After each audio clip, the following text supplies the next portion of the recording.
daddy, so a pseudo killer. I'm a pseudo killer, intellectual sunsling. I'm a pseudo killer, intellectual sunsling. I'm a pseudo killer, intellectual sunsling. Pseudo gon' die, they saw a pseudo killer.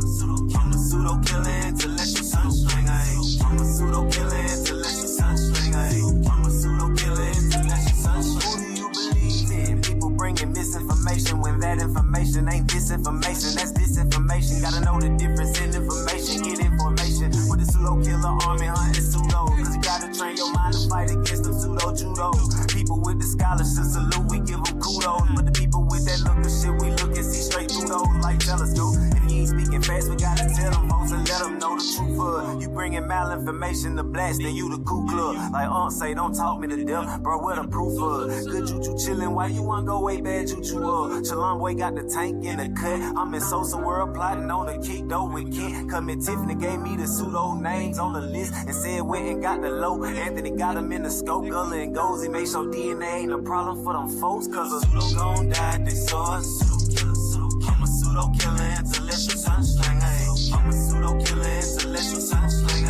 I'm a pseudo killer, intellectual sunsling. Pseudo gon' die, they saw a pseudo killer. I'm a pseudo killer, intellectual sunsling. I'm a pseudo killer, intellectual sunsling. I'm a pseudo killer, intellectual sunsling. We're not attacking individuals. We're attacking the information and attacking the methodology. This is long time coming right here. Let them know that we right there, running neck and neck with all other communities. We will not be left behind.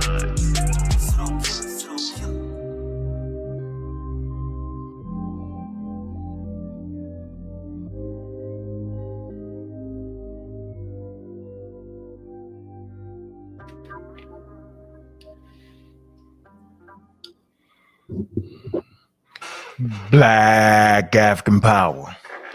What's good? What's happening? A well-organized lie defeats a disorganized truth every time. Woo-hoo-wee, man. Y'all already know what it is, man. It's God Killer in the house. And I come to do what I got to do, and we're going to do what I got to do. I'm standing tall. I'm standing strong. Hey, Bobby banging this bitch. What's good, family, man? Y'all already know what it is, man. Trying to get this screen fixed. This is crazy at this point. Ludicrous.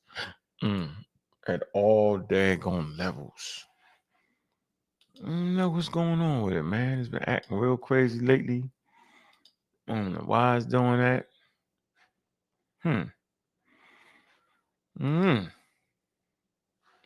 The layouts. That's what it is. It's got to be the layouts. The layouts is acting crazy right now. Let me see. See if I can just get the regular layouts. So what I want to get is the regular layouts. Let me see if I can get that working right. But what's up with y'all, family, man? Look. Got a good one tonight. I presume we do. Real good. There's got to be something to do with this. Or this. Or this. Nah. Let me move that. I don't know. Let me see who in there, man.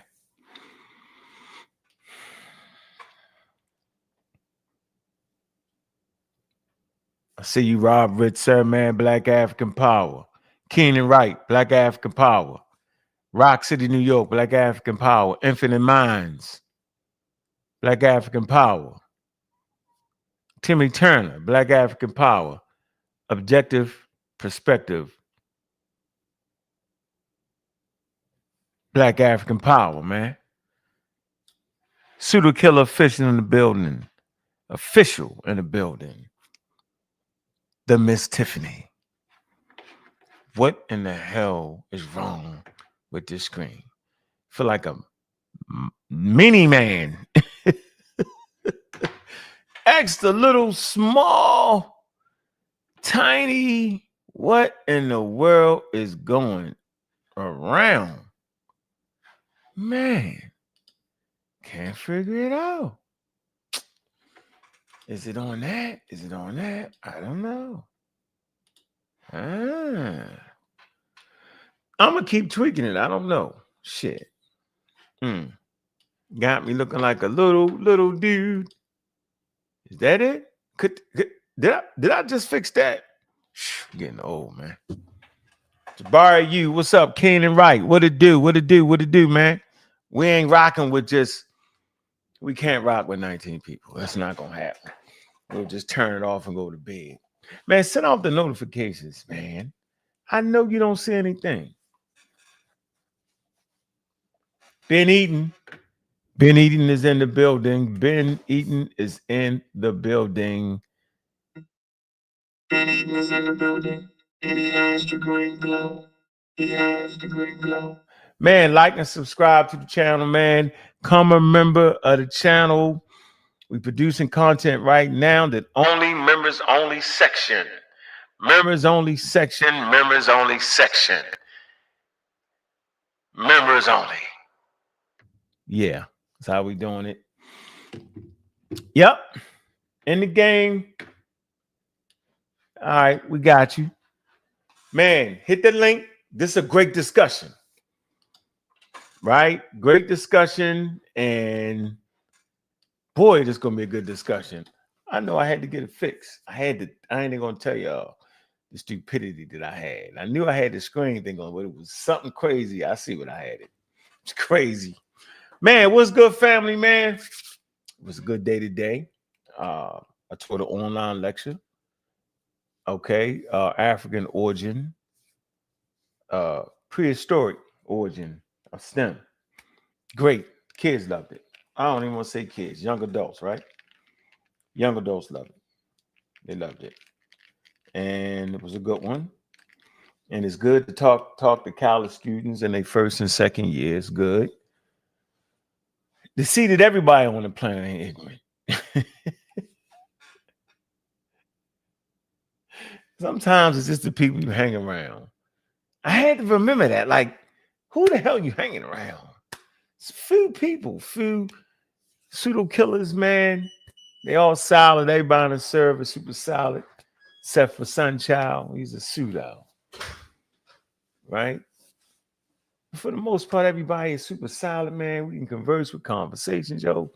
When you get in other spaces, man, there's a super duper pseudo enabler, and that's our Netta. He's a super duper pseudo enabler. And don't get it wrong. He give you a chance to get your thing off, but he enables pseudos to be pseudo. That's the worst thing you want to ever do, is to allow a pseudo to be pseudo in the midst of trying to talk science and scientific innovation. But we ain't mad at our Netta, because he does what he does. He opens up that microphone for everybody. Right now, he got a flaming pseudo on there. I can't even think of his name. The somebody. Overthrowing biology, overthrowing everything. That's what they do. They overthrow modern biology. They overthrow Egyptology. That's what they do. They overthrow us. So we're getting their emails, we're getting their addresses, and we're sending them the Nobel Prize in Science and Biology, Nobel Prize and Literature. We're going to make sure they get that. We're going to get it right out to you. Since they playing, we can all play. Yes, indeedy. What's going on, Sosa? Super pseudo killer official. What's good? Yeah, man. I'm going to drop that link early when we get up there. We ain't there yet. Because what I see is there's a statement. Infinite Minds. It says, you and Sean people being talked about on TikTok. OHF channel the other day as being official with bringing great info. Well, thanks, man. Appreciate that. Because we definitely bringing some real info. Gull, I see you. And it's a fight, man. I wish I could find this thing because I changed computers, man. It's a thing. It's Neil deGrasse thing, man. And I don't even got it. I don't know if it's look on my phone, man. I need to look for that, man. I see a couple phone calls. Let me see.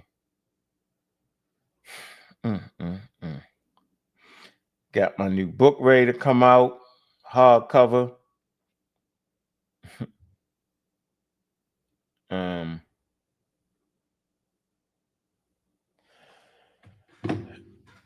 we doing our damn thing, man. Big up to Dr. Bailey, aka Dr. Mayat. Oh yeah, Mayat. Man, hoping that abstract gets through. All right. With my second paper, I'm on there with a couple doctors. Appreciate that. And so, try to teach the lessons, man. It's not what you know all the time. It's who you know. Forging friendships is essential. And I believe that be the most important thing you can have when you putting together any type of organizations. You got to get the right people, man. Big up to Gary, Pseudo Killer Army. Big up to the show y'all be putting on, man. Space Age Africans, man. Galaxy and beyond. Appreciate y'all doing y'all thing. Big up to Juju, she's in Africa. Got to get the videos off the phone. Brother Lau, I see you, man. Big up, brother. Blessings and peace and salami and bacon.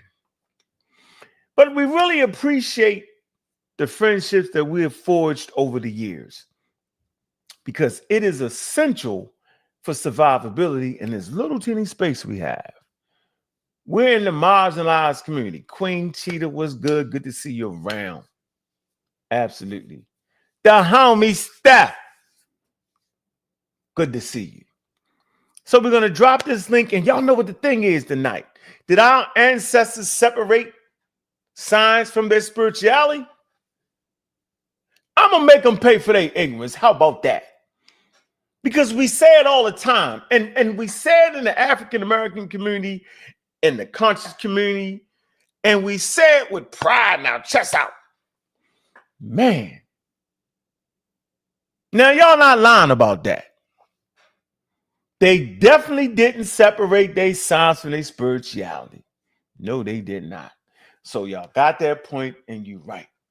And just because they did not separate their science and their spirituality doesn't mean that spirituality is filthy or spirituality is bad or religion and spirituality is wrong. It just does not mean that at all. So I'm not the one to say that. Nope. But I'm going to tell you what I'm going to say. Because they stick their chests out. So, of course, I was on something that and they was in the middle of sticking their chests out. I asked all of them. Minister Stinky Inky gets on the phone. Yeah, the ancestors, they never separated their science and their spirituality. Of course they didn't. Got 36 people in the building. Wait till we get to the 40 so we can answer the question. And I want a healthy discussion, so I'm going to drop the link. Only come on if you're intelligent and can think past your damn nose. Don't come up here. Nonsense. Fontaine was good. Don't come up here with the flim, flam, blam, blam, boom. Don't do it. Make sure y'all know that it's going down on Saturday too, man. I'm going to start studying tomorrow. Yeah. So here you go. Was pangenesis the scientific portion of Charles Darwin theory of evolution? Did Darwin produce a scientific theory? The most craziest debate topic known to mankind. Only a pseudo would take such a topic. There has to be extreme ignorance of the subject matter to even agree to that. I was just playing when I say, yeah, that's it. Debate that. I was joking. Had no idea he was going to fall for that one. It's no way out of this one. My job is going to be to transmit science. What I've learned is people just don't understand how science works. And I know why. Because science is counterintuitive. That's why. It's counter to your intuition, no matter what you think. It's counter to how you feel, no matter how you feel.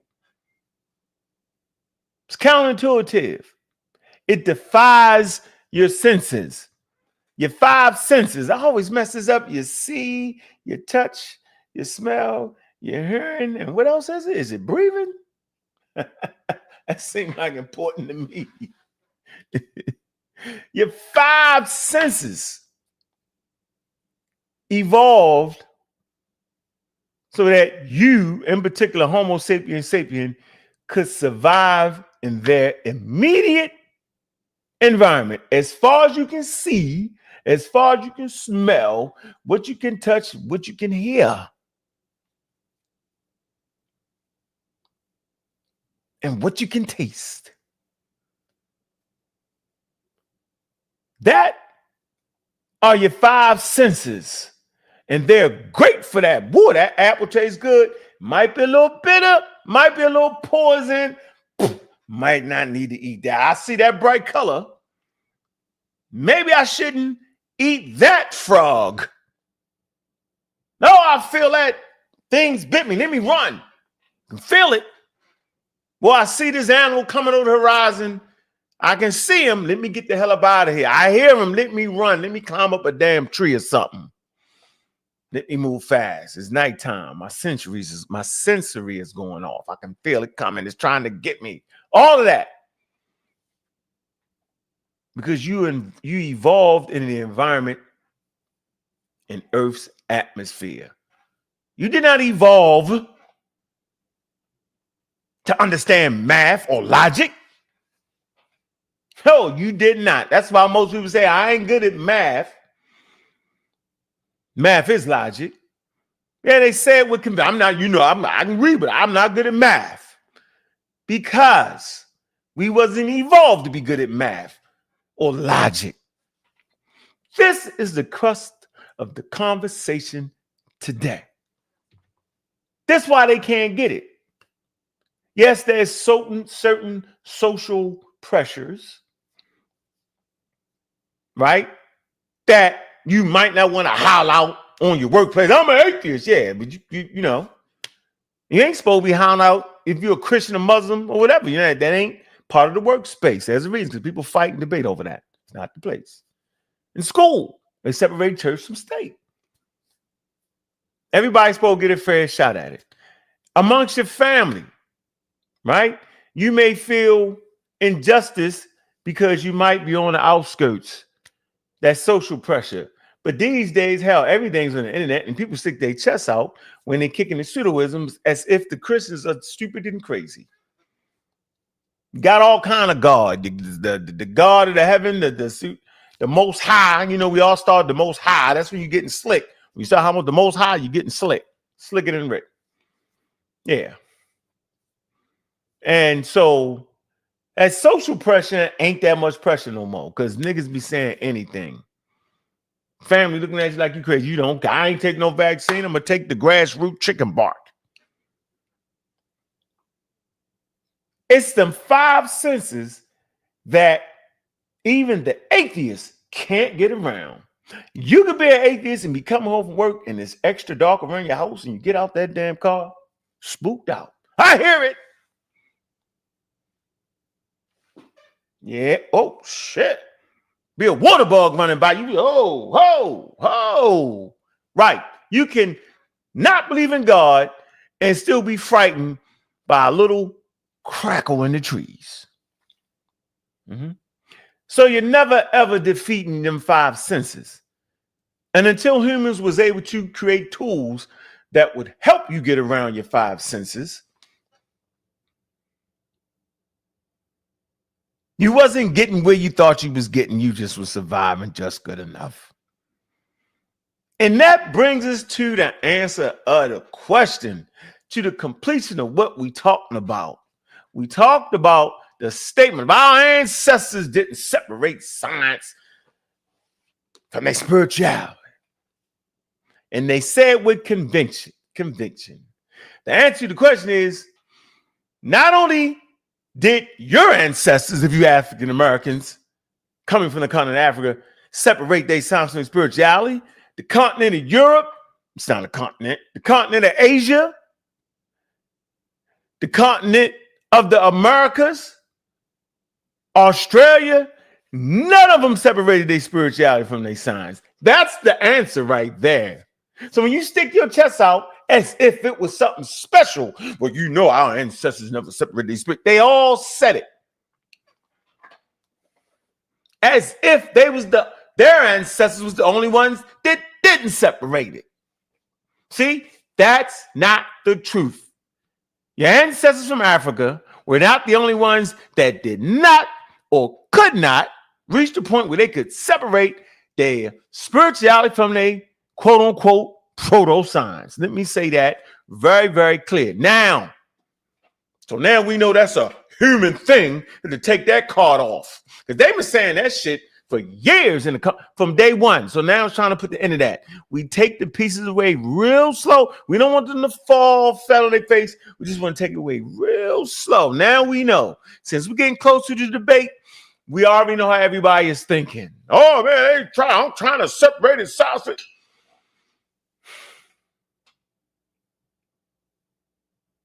Nobody did. And when it occurred, it was a great leap for humanity. Now, not just in Africa, but everywhere. As they start to do that, it became the great leap. Absolutely positively. Now, let me see if I can find this. Let me see if I can find this little presentation right here. This little slight thing right here. Right? We can get where the rubber can meet the road. Let me see, do I got that? Oh. Nope. No, let me see. Is this it? No. Nope. No.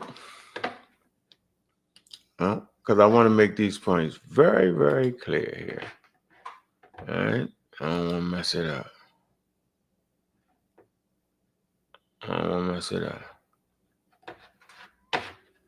No, that ain't going to work. That already messed it up.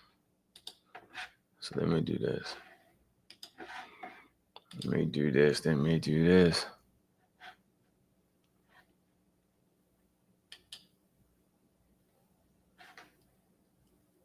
don't want to do that. Hold on.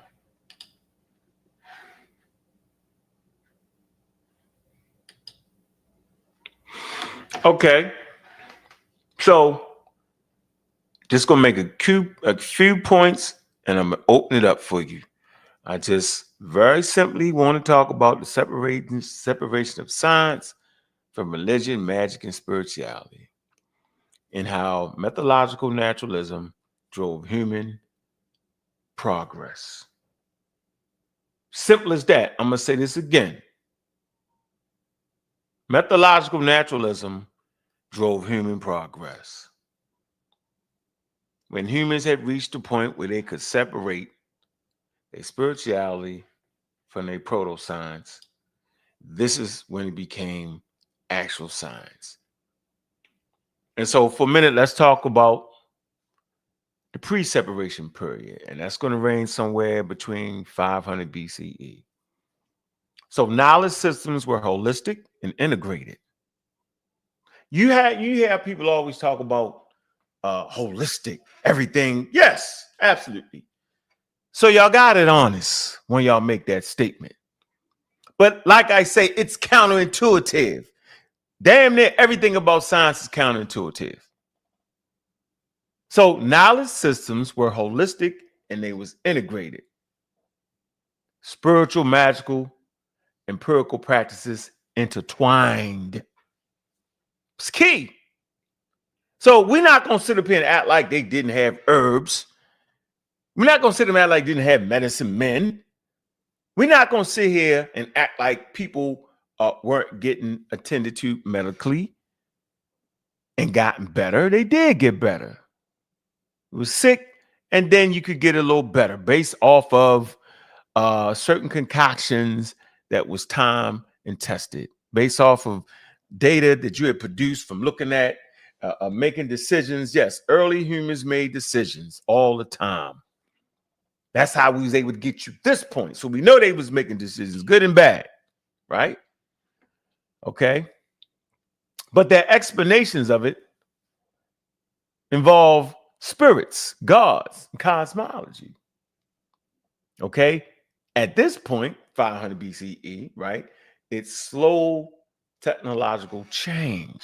Now, why is technological change slow? Because it's intertwined.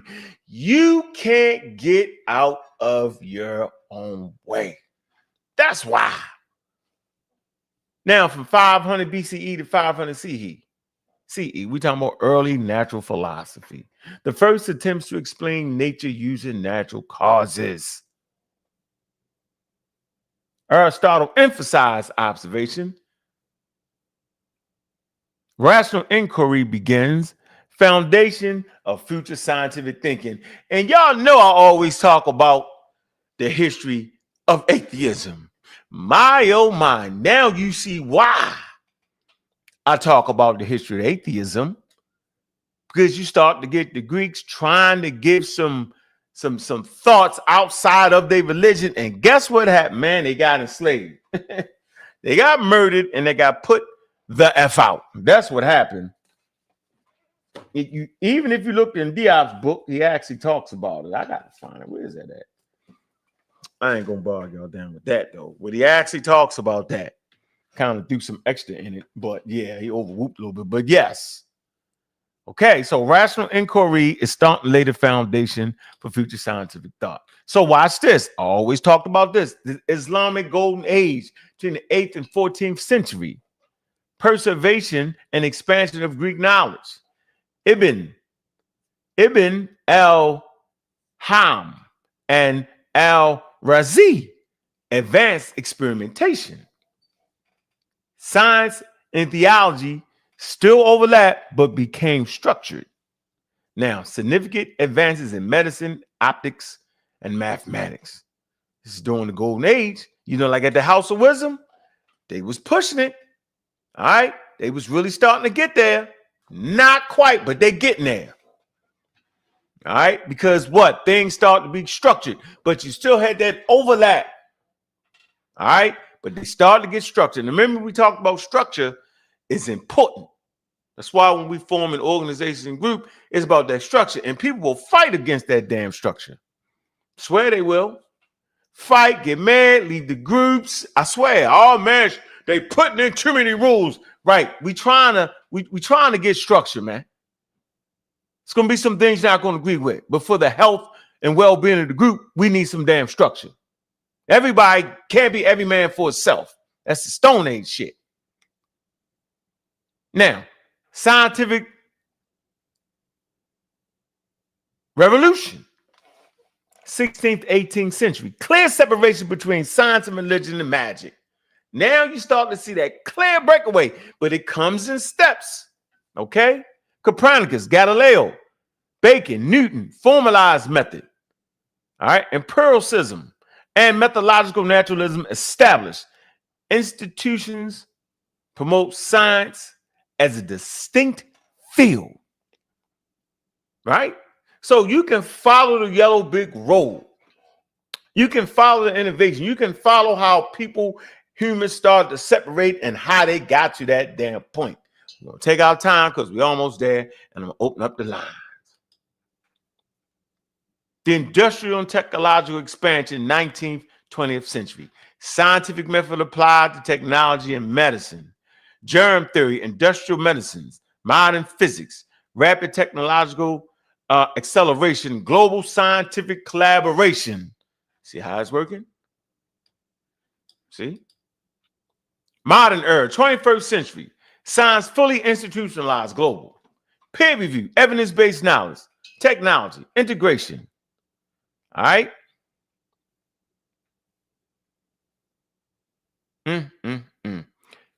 Coincidence with personal spirituality, but not as evidence. So it coexists now. Right? Your religion over here and spirituality over here, and your science over there. But you're not using your personal spirituality as evidence. Now, rapid innovation in health, climate, space, and AI. Yeah, all because what? Because we managed to separate it. So let me just give you the timeline. All right, pre-separation, holistic knowledge. All right. Okay.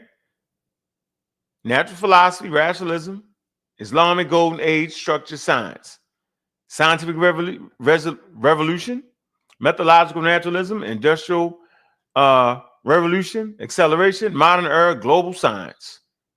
All right. And that's where we at. So when you make that statement of our ancestors never separated science from their spirituality, you're right.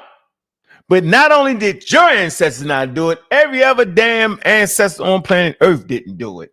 So it ain't that special. It's part of Homo sapiens sapiens, man. So what you thought was a piece you had in your war chest, I'm taking that away. Yeah, we're on the pre-debate now. That's what we doing. Man, let me get somebody up in here. All right. Let me drop that link, man. Hope y'all willing to join me, man. Further the conversation, man. All right.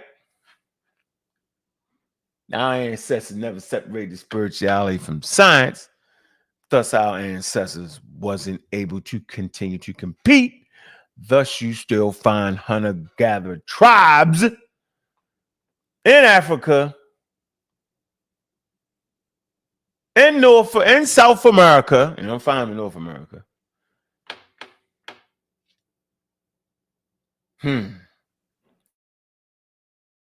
Mighty funny.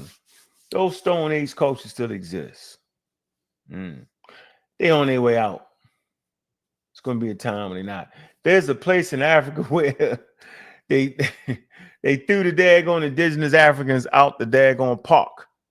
You know, you're in Africa, they parks is different. Like they large ranges, you know, square millions of miles, be a park. And so they wanted these gorillas. With the food source that the humans was eating was killing the gorillas. Gorillas couldn't eat or something like that. So they opted to keep the gorillas.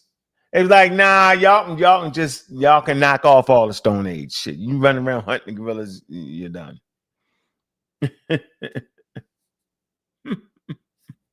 You're done. Nah, y'all gotta come. No, y'all done. We gotta get y'all out of there. Come on.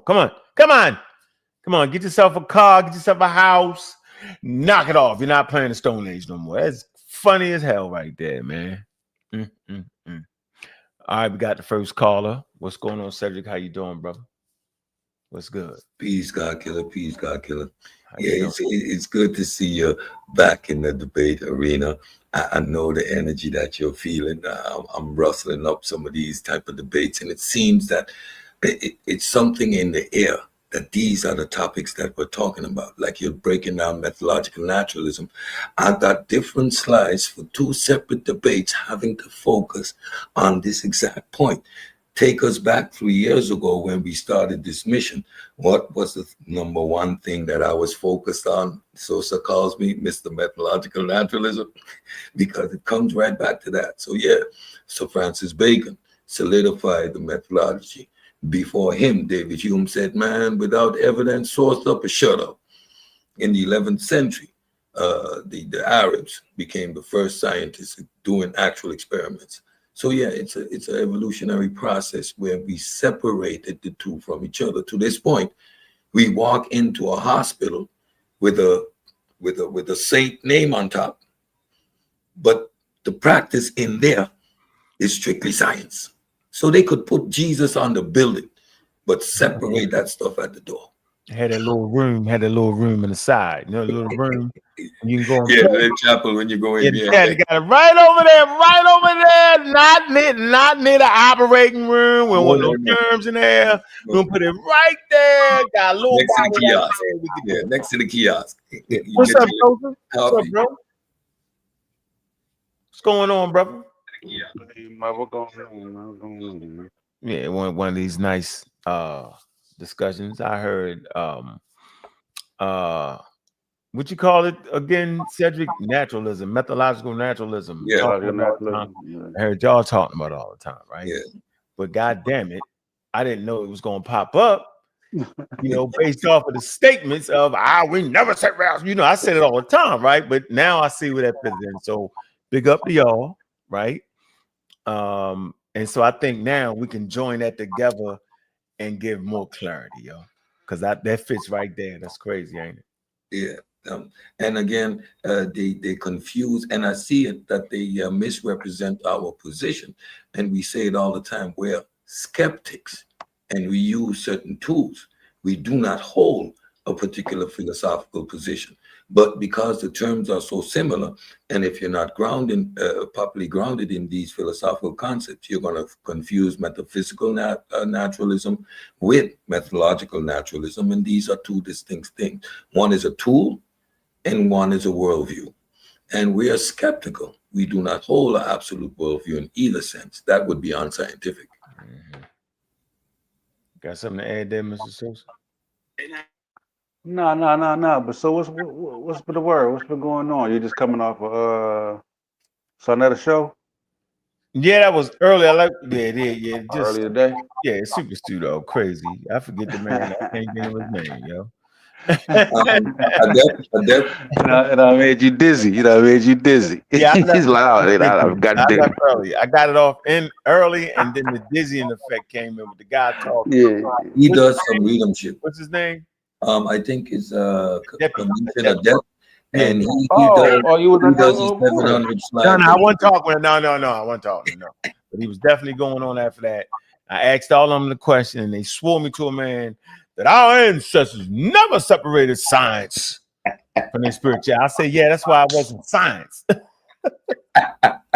I think that's probably what needs to be hammered down. Like, okay, we can agree that they didn't, right? Yep. So I think the next question should be, was that a hindrance or did that help them? So I'm saying, if they thinking that you answering is the dagger, no. Now that we know that they didn't, you know what I'm saying, did it help them along? Or, you know what I'm saying, or did it stunt their progress? That's what the conversation we had right there, It slowed their progress all the way down, bro. Yeah. And see, that's not a knock. That's not putting a knock on them. See, that's where they get it messed up. They think first of all, they think it's a grand achievement not to separate your science from your spirituality. Then they think it's exclusive to the country. Nobody did. Yeah. What's going on, Chris? Peace, Chris, MVP. What's good? Hey, just having a real healthy conversation on a subject we've heard permeate through the community for years. We never separate our science from spirituality. They think they throwing a shot. Crazy. The spooky stuff. The spook. How is it even possible? That split was how you gonna cut Chris off? He ain't even talking. Jesus Christ, Cedric, get the man. You can't even agree. Hurry up. We'll get you next. I mean, it's kind of broad, and it's kind of broad what you're saying. You're saying our ancestors never separated spirituality from science. They didn't. Yeah, I would say that they didn't. They didn't. Now, it was one and the same. Yeah, and now is that a healthy thing? Is it healthy for them? It was healthy. It was just part of their society. Okay. I can. What group did separate? Right. I mean, science had these books, but that's, it goes to the old adage, we try to start talking about evolution, we got to get into now. Phone messed up. Okay, I can't hear. I'm sorry. We got to start getting into evolution, the science of evolution. When did we start to separate science from spirituality? You understand what I'm saying? Mm-hmm. It goes into that conversation now. So then you got to go start. Oh, we've been there. Yeah, you got to get into your anthropology now. That's when you got to start getting into some anthropology. You understand what I'm saying? Mm-hmm. Shout out to Reggie. Reggie is in the bill. Reggie, I gotta say, you were right. Hey y'all, Reggie was right. Christianity comes from the Greeks. It does not come from the Egyptians. It comes from the Greeks. Yes, it does. Scientific literacy. You got to understand that. You got to Okay, understand it what's comes being from the Greeks, said. though. Yeah. I don't know. Ho. Don't shift it yet. We ain't Yeah, gonna we shift get to it. we'll do that. We'll do that a little later. Y'all got me hyped. Y'all got me hyped. Don't shift it. No. I want to get right. Let's stay We focused. want to put a pin on that because It's gonna lead into language that. is key. Language is key. Yep. All right, and language is culture. We can all agree to that. That should be a little tidbit to add to the Christian piece. Back to you, Cedric. So you had a debate, and you, so we fought. And the reason why we fought, yo. Now you see the reason why we fought. We fought over astronomy and astrology not being separate. See, because if you was right, Cedric, in your initial points, if you was right, then this conversation right here was null and void. This conversation wouldn't have made no sense, right? But the fact that we were saying that they didn't know the difference proved that they never separated their science or their proto-science, right, from their spirituality. The Babylonians didn't achieve that, right? The Egyptians only had astronomy, proto-astronomy. The Greeks come in, right, didn't temper the Dura and mix it in there, right? But to that point, they couldn't separate it yet. And that was always our point, though. Cedric, that was the point. That wasn't the argument. So, man, yes, if the goalpost was moved to that point to win some argument, that's okay, because I never made that argument. That's the whole point. I never made that argument. I'm saying we are engaging in a historical attempt to look at how these things develop. Were they two separate entities? And you had one was next to the other. They were practiced independently because logically one comes before the other. You need to have observation before you attribute agency. That's a simple logical statement. I never made nothing else. And moving the goalposts to muddy the waters, claiming I said something I didn't, was never the case. I'm Sosa. Sosa, is he saying that right? Yeah, but what I'm saying is that the observation. Hold on, Cedric, go ahead, Sosa. Yeah, and I'm saying that yes, you're correct. One comes before the other. I mean anything, because when I'm speaking, the comes like in the beginning of my sentence. But the complete sentence is like, yeah, they observed it. Soon they observed, they put the spiritual shit on it.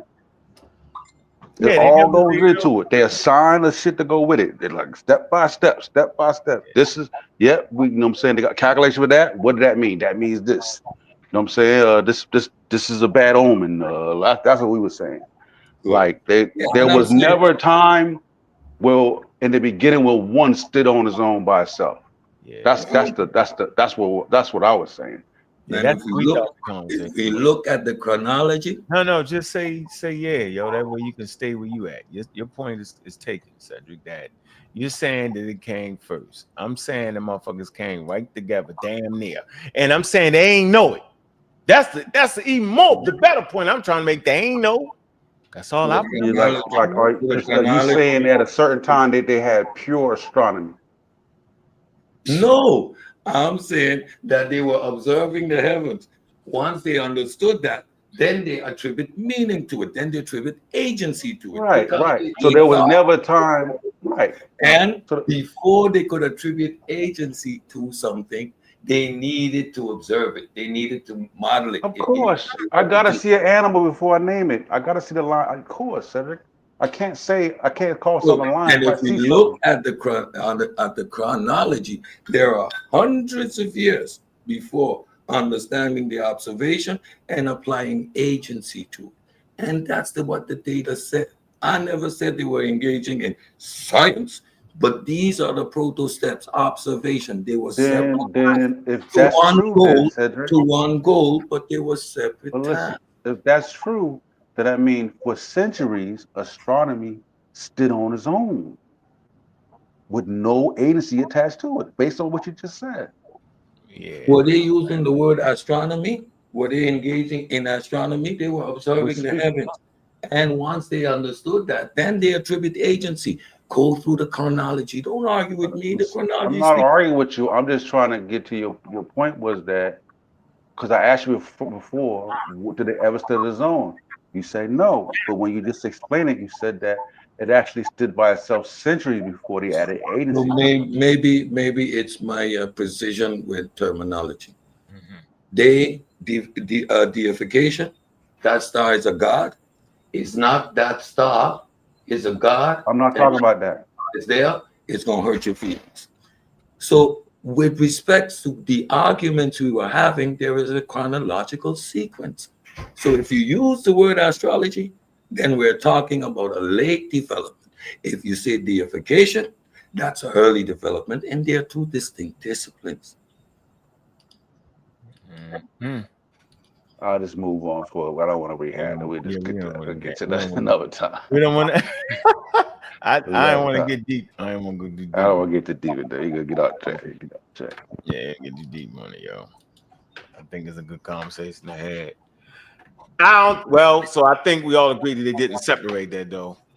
So we can stand on that. Whether the straw man built to beat you up. Beat me up. I retired, Bill. I retired the title. Arguments created after debate are irrelevant. Because that would be like the people that not apply it. They would just they're just using pure.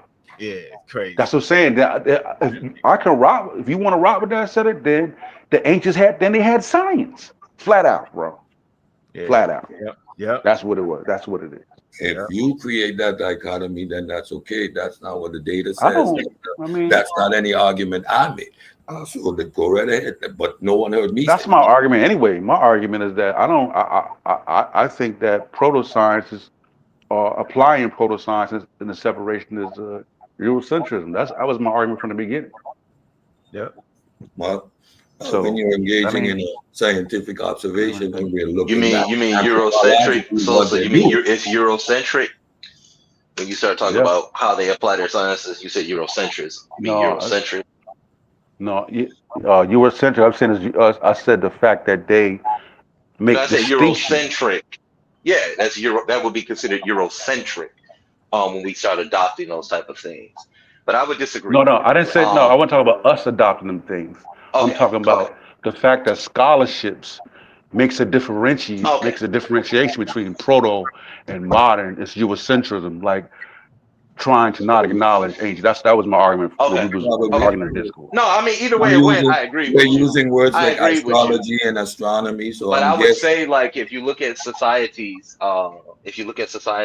in antiquity, that's why I was trying to get into it before Reggie came up here. But if you look at it, societies were broken down between peasants, farmers, masonry, then the priests. You know what I'm saying? So I was wondering, did the stone builders or brick builders, did they apply agency to what they were building, or was it the priests who came and consecrated it and applied agency to it? Because I would say both things can exist at the same time, but if we're going to be correct, we should be looking into some anthropology and start providing them sources up here before we start making these statements and these definite answers, because society was broken down into classes. So, you threw me off with peasants. Yeah, you threw me off. Well, excuse me. Farmers, the farming class. The farming class. Excuse me. You know, language is key. You know what I'm saying? No. In ancient Egypt, you have the eloquent peasant, right? So that those type of words can be used if you in fact qualify it. So it shouldn't be thrown off. Thank you. It shouldn't throw you off. You should. No, when he said it, I was like, if there's a problem, no problem. But we could clarify it, because these terms are often used, but you have to show the nuances and the distinctions between a European feudalism and peasants, and how they apply those terms to Africa, to agricultural. Yeah, but even in what then, Chris, like they ain't. We know they're not reading. They're not the literate class, right? Well, that's somewhat of a red herring. because I'm not saying that that's not my argument. I was speaking on the classes of people that existed in antiquity. And since Reggie brought up ancient Egypt, I will use ancient Egypt. And if you look at it, it was broken down into classes. You understand what I'm saying? Yes, I speak in a modern sense, but we know ancient Egypt was broken down into classes. And then now what we would have to do is provide source material to say, did the stone builders give agency to what they built, or was it the priests that came in there and consecrated the building? Because that's what you see a lot of in ancient Egypt. It would be the priests that would go in there and consecrate it. We don't know if the masons or the stone builders or the bricklayers or whatever we want to call them, that's semantical. Yeah. We don't know if they did it because we're not providing the audience with source material. And me and Ankh, I'm confused. You're losing me.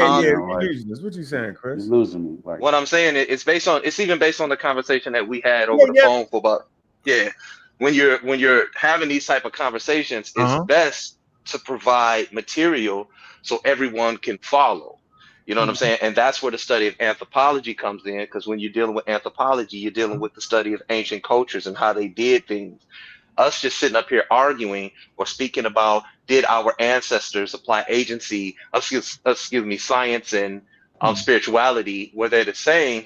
Yeah, both things can exist at the same time, but let's show how they did it. You understand what I'm saying? We gotta understand we can do that because you gotta understand, like, even like you may think this is not like something we have off the fly. This is based off we've already done this. That's why we're having these conversations. We can still do that though.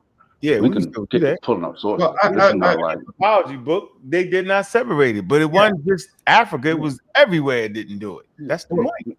First of all, about the Edwin,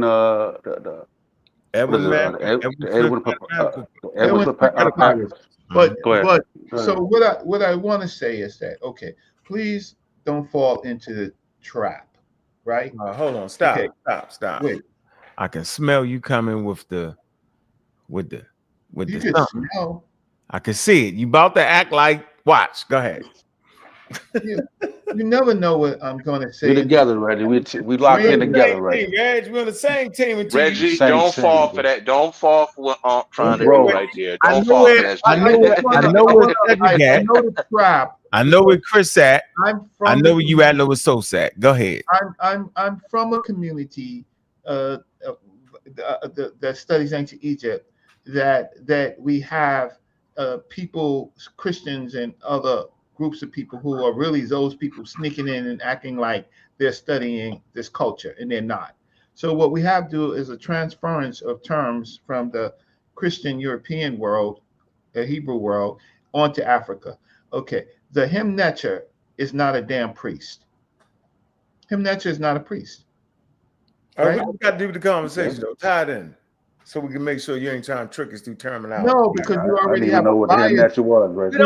Now, so what? I gotta buy. I'm saying they ain't separate their science from their spirituality. Okay, so let me. Do you agree or disagree with that, right? No. Do you agree or disagree with that? It took you too long, Reg. No, I disagree. You about to scam us out? Disagree? Okay. Yeah, I told you I heard him. I knew it was coming. So I'm gonna disagree because that's what they want you. No. That's what they want you to do in this debate. They want spirituality to live, right? So the fact of the matter is, right?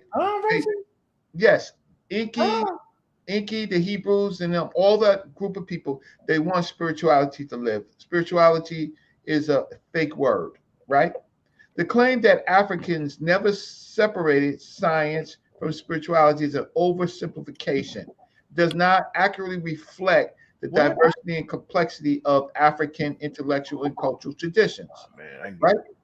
It does not. It's an oversimplification, right? So there are better words like epistemology, axiology. Yes, epistemology. Right. There are better words to use that talk about African culture. Now, I hate talking to don't do it, Reg. People, right? Not you, not the pseudo killers. I'm the people. I hate talking to this audience that they think I'm from, right? Where you could just use words, but I could tell you have they have 11th grade reading level, right? Because they don't know any other words. I hate talking to people who never studied Africa. I'm talking about those people, not you. Never been to Africa, never was taught academically about Africa, and it's easy for them to take their Christian bullshit. That's right? not Christian. That's not a Christian idea right there, Reggie. Spirituality is a Christian idea, sir.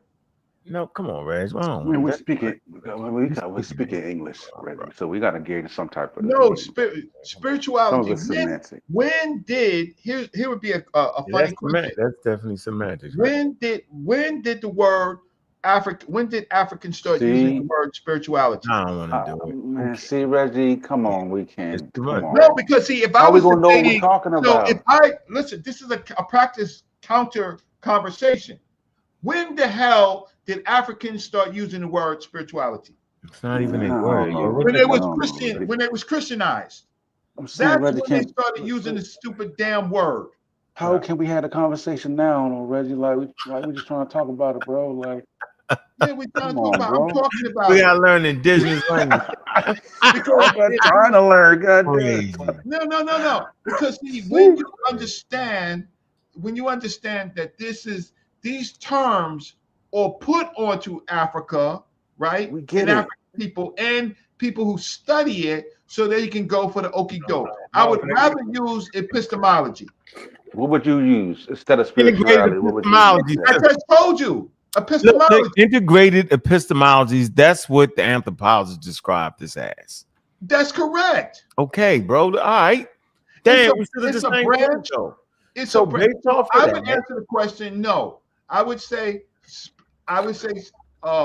is spirituality and science, right? Is it separate, right? Or you Africans did not separate? I would say that you're using the wrong word. You're stupid. Epistemology is the branch, not you. I'm not calling anybody here stupid. Epistemology. You all stupid, Reggie. Shit, because I'm feeling stupid listening to you. So you can definitely go. Epistemology is the branch of philosophy concerning nature, origin, scope, and limits of human knowledge. Right? Did the Africans in the time periods we talked about, did they practice modern science? God damn. Shit. No, they did not practice modern science. They practiced epistemology. Well, I wouldn't go that far. I would say that they did make a distinction between their observation and interpretation. That's human nature. You need to be able to separate the two. The observing of a phenomena and your interpretation of that phenomena makes it spiritual. Now, in modern sense, the interpretation that we give it is purely based on methodological naturalism and natural explanation. Ancients would observe the wind rustling the trees, but attribute that to some spiritual form, animism. Well, so their interpretation of the data was usually one of a spiritual nature. Okay. But observation and interpretation were two. Now we ain't even gonna be able to talk, Reggie. I told you what the word should be, right? It's like when you fight the word Egypt, when you get mad, when you say the word Egypt and make a whole wow. That's wild, Reggie. I'm not wild. That's what. No, Reggie, that's wild. Listen, no. Observation is natural. Epistemology. I'm saying that's wild right there. Why is it wild? Because we know what the hell we talking about when we say Egypt. We don't need all that. We got it, bro. No, that's not Reggie. Stop, Reggie. You're oversimplifying. No, Reggie. Nobody does. You can't bring that. You really can't bring nothing that you said right now into academia.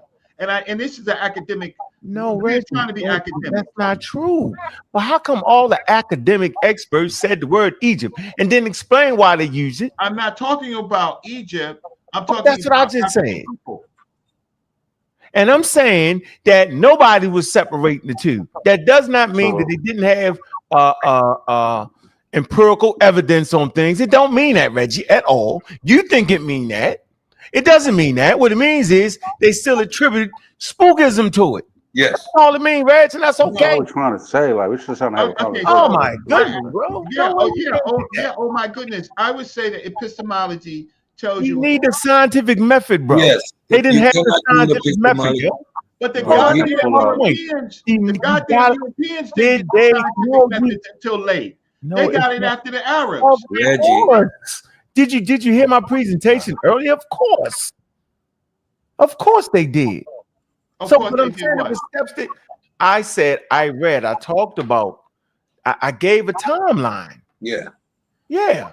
Right. So Right. so you agree with me? So prior I agree to with that statement there. They got it out of the golden age. Good. Right. Right. You How agree with us?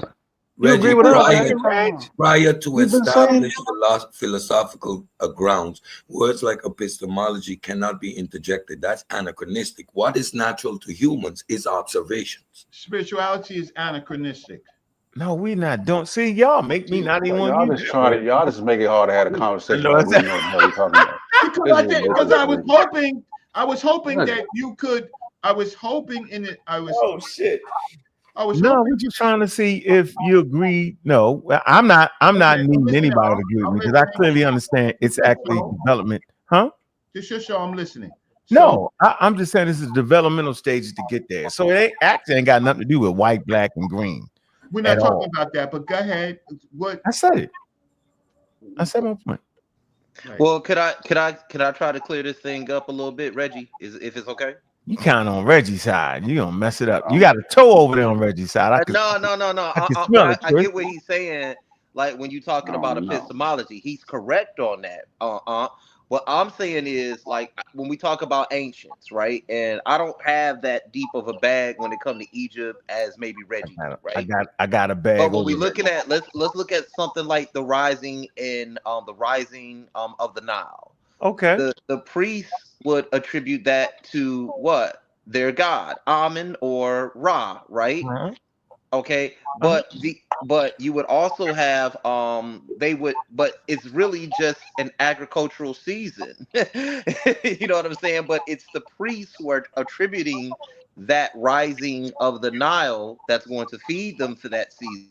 It's really the priests giving the rising and declining of the Nile agency. Again, you see what I'm saying? I wouldn't use the word priest.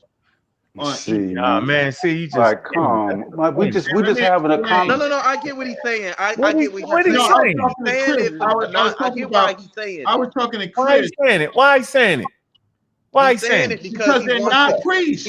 Because he wants to give it a cultural context. That's what he's saying. Not on this. We're trying to have a regular conversation right now. Right, we don't need no cultural conversation. Not hold on. Say that for when you got the metal netto out and shit, that and the him do never and all that, man. We just trying to have well, let's not get away with conversations. So, and listen, hold on. I can see him use another word. It could change the whole dynamic. Go to the TLA. That's how you win a debate. Well, let's talk about Europe there. Let's switch the conversation to search to Europe. That's how you win a debate. Oh, by saying they ain't had no God, yo. So you actually think the Egyptians ain't believe in God, yo? No, what I'm saying is scientifically, I believe that they were both correlated. But if we get into the anthropology of it, we want to know how they sat up there. You said what? Who gave it divine agency? It just wasn't the people, because everybody in these classes weren't reading or educated like that. They were even wilder. Yo, if you weren't educated, you was even wilder. You know, like the uneducated amongst us is wilder. Wow, man. That's the funny thing. No, see, here's the funny thing. I think Dr. Richetti, Goon 1 and Goon 2. So Dr. Richetti Ahmed, who's a PhD. Epistemology. What the fuck is that? Is that a pistol? They think you pull out a pistol on me. You got me for the last time, Reggie. I will, from now on, refer all my historical conversation to Europe, nigga. We ain't gonna do no. We gonna do away with this TLA, goddamn, this him Neff and all that. I'm sticking right in Europe. Right? Oh my God! You got a PhD from the Oriental Institute of Chicago, right? Who was one of the first African woman PhDs. Right, you know what she addresses the issue. She addresses the netchers. Right, maybe PhD in Egyptology, but no one else. She's the first African American one PhD. I bet money on that off the rip. I'm not even finna look it up. Yeah, she wasn't. You got me. Man, you got me, Reggie. No, I bet money right now. If you got me, you got me. Yeah, you know him. You overwhooped that, yo. I didn't overwhoop it. we only have several Egyptological PhDs, and we have Egyptology. Dr. Ashby is a PhD in Egyptology, right? Dr. Richetti is a PhD in ancient Egyptian writing and linguistics, right? And so how she talks about the nature, right? She talks about the nature as principles, right? Why are you always trying? So now he just didn't have religion. Just say it. I didn't say that. They did just have. Say they didn't believe in God. They had a culture. Let me hear you say all the stuff we heard. But there's so when you're looking at the Nile meter, right? When you're looking at that, when they're doing observations on what is happening with the Nile, and they was able to do that, and they was able to bring empirical evidence. I'm not saying they didn't. See, hear me out. I said that. Keep going, because they did that. I will always agree with you when you're right. I just say for this debate, right? Debate? But that idiot ain't no damn debate, Reggie. You need two sides to debate. There's only one side. Well, aren't you selling tickets? There are people that's listening to you. Okay, all right. Well, I'm just saying, I know what the debate is, though. But I know I'm gonna walk up in there and pseudo-rise the life and get the Nobel Prize of science because he overturned biology. They're not. You're correct about that, but remember what they got to do with Richetti Almond and the word nature. Well, you got cut me off. It's just that what you want to do is you want to study just using their text to see, in fact, what if they were talking specifically about a God or were they talking about principles. What we do is we dumb down African culture.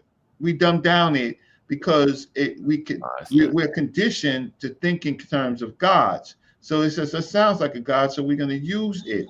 Really? Yeah, really. You got to answer some straight questions now, Reggie. I'm not going to beat around the bush. Yes or no? Did people on the continent of Africa believe in gods? And give it any definition you want.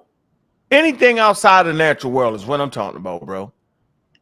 They made these concepts anthropomorphic.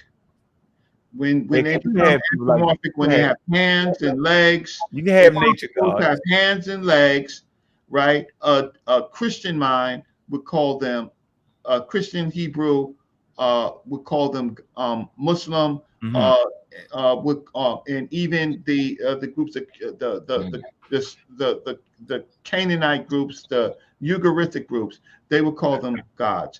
In school, right, we get Near Eastern culture.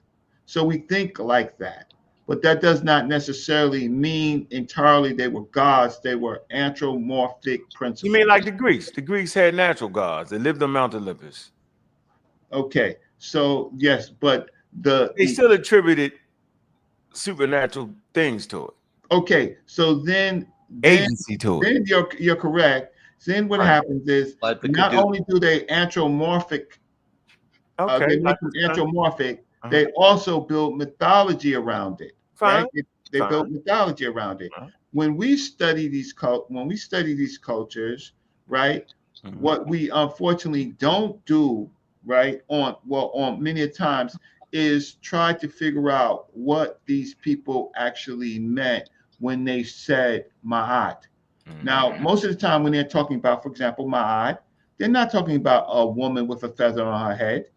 That's the personification of it. What they're talking about is balance between chaos and. But Reggie, that's not my point. With all that, yes, I'm just simply saying that if we can track when human beings bring forth symbolic thinking, yo. Right. This is in Africa, yo. All right. Symbolic thinking. Right. So hold on. I'm just simply man. Come. All right, yo, I can't do it. You're using great terms. I'm agreeing with you, and then you're telling me Greek terms. I thought you said Greek terms. I almost symbolic. When things become symbolic, then an interpreter can come on and now try to say what they were doing because it's in a symbolic form. So man, listen. All I'm saying, there's behavior yes, that occurs in human beings, bro. This is what we gotta learn. I You agree. can't keep thinking it's black behavior is white behavior. That's We're why. not saying that. Okay, so I'm saying is we're simply tracking when Homo sapiens got out of the way of they five senses, bro. Became Homo symbolicus. No, your man said that. He was right. We was always Homo symbolic. We was always symbolic. Right. When okay, so So now we're trying to make a transition to what y'all consider to be the white man signs, meaning no, void. Listen, We're talking about void like what do we spirituality. see? What do we see happening when we look at the Edwin Smith papers, the medical text? When we see the medical shit on one side, and we see the magical shit on one side. What's happening there? yeah, Yeah. they're saying Why is the magic with the medicine? Why do they separate the? That's what we're talking about, Reggie. Like we don't gotta like we come on, man. Like Yeah, come the on. development, the so if you steps, read Reggie. the Edwin Smith No, papyrus, Reggie, we don't gotta read it, but Reggie. no, if you read the Edwin Smith Oh, man. papyrus, Reggie, we understand humans giving agency in all different forms, animism, etc., etc. We understand that. That's human nature. that's nice, but that's not doing. All That's right, not. well, I got a great question So for you. let me What the hell? explain. Let me Hold explain. on. What the hell did they use to separate it then? Okay. Make us aware of what they used to get Give out us of a the way of date. the five senses at 1,500 Yeah, when your BCE. ass Before, when hold your on, ass is Reggie. bleeding Hold on on, the battlefield, Reggie. when your ass is bleeding on the battlefield, That's right? the answer, Reggie. They're not talking about no damn God. They're talking That's not what we about said, Reggie. how That's to not cut this limb off and tape it off, terrible, man. right? And categorize Let me read this again to you, it. Reggie. Maybe you don't get what I'm saying. Okay. No, Yeah, I I'm here think to. you thinking. No, I'm I'm just not saying. I here to think you go fighting the wrong disagree fight. with you. No, I'm I just don't need you don't gotta agree with me. no. I'm I'm not not. saying you I'm need to not. agree I with know me. what I can do. I'm saying you're not understanding what I'm saying. Okay? That's what I'm saying. I'm saying, watch this. Anthropologists describe this as hold on, let me come up here. All right, if I come here, right, and talk about what the statement reflects, and we talking about our ancestors didn't separate our science from our spirituality. In some kind of way, you trying to say that they did. That's what I'm think you saying. Maybe I could be wrong. All right. You saying that a particular group of people in the world, right? They was able to conquer that shit. All right, bet, because that's what you're essentially saying. Okay, so I'm talking about pre-modern societies, period, including many African civilizations. Knowledge systems was holistic. So I guess you don't agree with that. They were holistic. Okay, so if they was holistic, then natural phenomenon, medicine, agriculture, astronomy, and healing were often embedded with cosmological, and spiritual frameworks. Let's say, for example, observation of celestial bodies might be tied to agricultural practices and spiritual rituals. Healing might be both the use of medical plants, empirical practice, and prayer, deviation, or offerings. Now, anthropologists describe this as integrated epistemology, a system where let me finish, bro. A system where now you're getting back, you're reading some source, and you're getting back to what I said. So really, we just want to have a shit show when we just cuss each other ass out. Like we got to show like it's just like you got to at least let me finish saying what I'm saying. I ain't gonna long wind you. Let me get you the end of it so we can make some sense of it. Anthropologists describe this as integrated epistemology. Okay? Integrated, there's a word there called integrated epistemology. You left off integrated and you just said epistemology, which changes the whole daggone understanding. A system where empirical and symbolic spiritual meanings are interwoven. This is well documented in studies in traditional African knowledge systems in regions like Yorubaland, Congo, and Nubia. I'm gonna stop right there and let you wiggle out of that for no reason. No, makes no sense to wiggle out of that, Reggie. That's all we're saying. We're saying no more than that, sir. Your source that you read and what you read, and now when it's integrated, right? Then we know what the word integrated means, right? Interwoven. Interwoven. Meaning, you know what a woven is? Meaning you can have empirical data, bro, That doesn't mean it was void of empirical data. That's what most people think you mean when you say they didn't separate their spirituality. That's no, what it was okay. So now we're using words like interwoven. Well, that's No, man, I I ain't did a gonna whole. give you That that was my one. preach. That was Hey, the Reggie, he just hit you with a. I ain't gonna give you that one now. No, I No, didn't. we've You been hit with a saying red herring. they Reggie was they saying gonna the give you the same thing. I when you ain't gonna look let at you do that now. no, all we was saying Integrated is that epistemology is when you combine different sources of material and you bring them together to explain one thing, brother. That's a red herring, and you know it.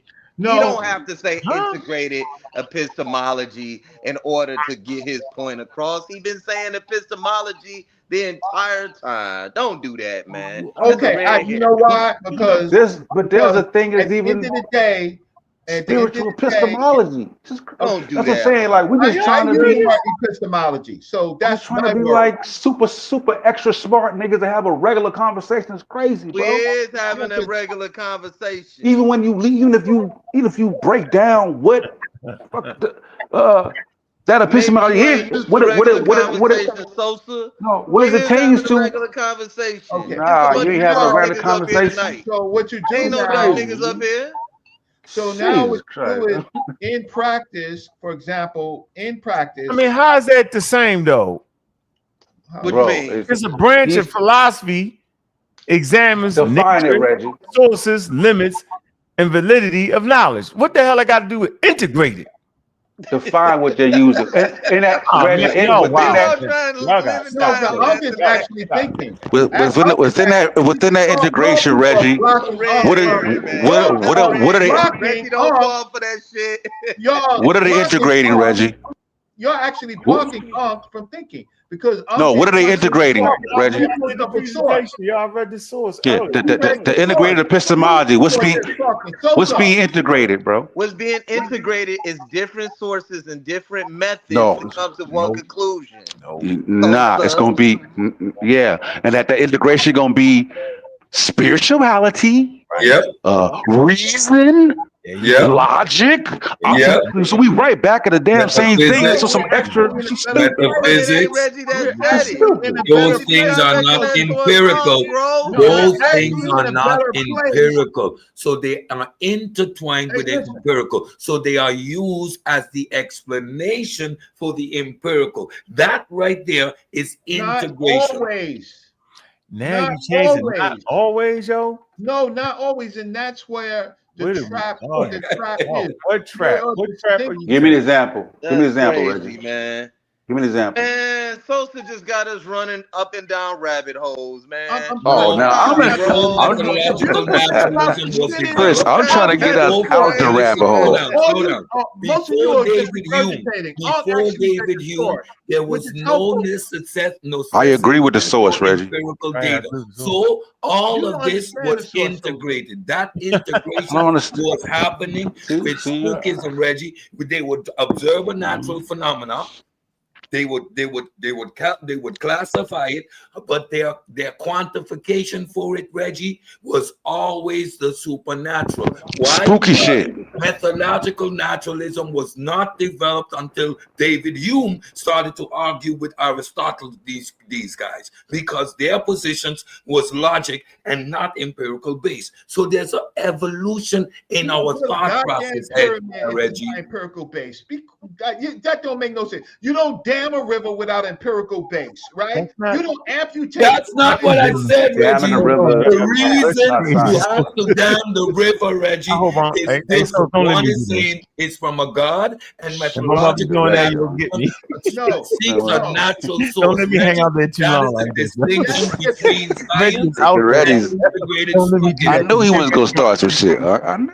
Don't this nigga Reggie. Hey, listen, Sosa. Nigga Reggie. No, we ain't calling you no nigga. Hey, I'm calling him a nigga. Like that. Listen, I'm getting older. Sosa just mad because he can't have a regular conversation. I was saying like Reggie is stuck though.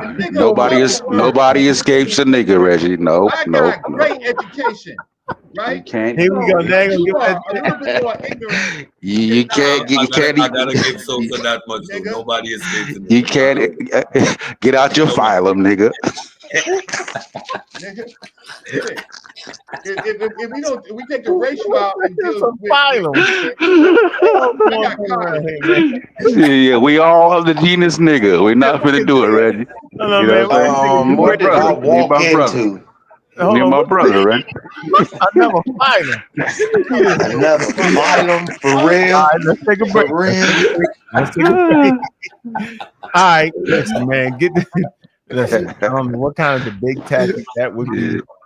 But listen, man, y'all see the debate topic, man. It's a pay-per-view event, man. And it's this very thing. They find all kind of ways to escape human beings and human behavior, yo. It's what humans do. Man, skin color is skin deep, you man. Debating Enki, man. That's a crazy motherfucker right there, boy. Crazy, yo. Crazy. He do it flawlessly. But he doesn't understand science, though. That is the issue. That's the issue. So what? The scientific portion of Charles Darwin's theory of evolution. Hey, just show that shit out real quick. You gotta get him back for that one 20 years ago. Did Darwin produce the scientific theory of evolution? Bruh. Craziest topic known to man. And the thing about it, they all gonna say I lost. That's the crazy part. That nigga lost. So remember, when you're saying I'm lost, I already know you're lost. So you want to hear my debate upcoming with someone that says he's philosophically grounded and got 12 degrees? Is methodological naturalism the best way to study the natural world? Oh my God. Who you debating on that? Slim Reaper. Oh my God. He finally decided to step in the ring? Okay. No. I'm gonna bring that man name up. He's a fake Christian. He did pull a gun out on me. Tried to shoot me in Facebook. He tried to shoot me through Facebook. Oh my God. Hey, I'd have called the police just because you're ignorant. Man on I'd say, you know, I'd have told on his ass. It was that main nigga clip. I'd have told on GP. You know what? You so stupid. I'm gonna tell on your ass, nigga. How long have I been telling y'all that he's a fake Christian? Yeah, what is the Roaring 20s? Remember the Roy? He had like a machine gun from the Roaring 20s or something. I said, what else? A Tommy gun? He pulled out a Tommy gun on you? Can anybody tell me the first lesson in No, I don't want to get away from where we at. Yo, Reggie is in here acting like the Egyptians had some special something in 1500 BCE. And I'm saying you need the words you keep saying, Cedric. All right, and you need the scientific methodological naturalism, and you need the damn scientific method, not a piece of it. You need the fully formed piece, and then you can get modern science, bro. Yeah. And with the advent of modern science, humanity fucking took off. Yeah, as long as that's a fact. As long as your description of the phenomena is not natural and relies on supernatural explanations, whatever they may be, you are not engaging in science. That's integrated.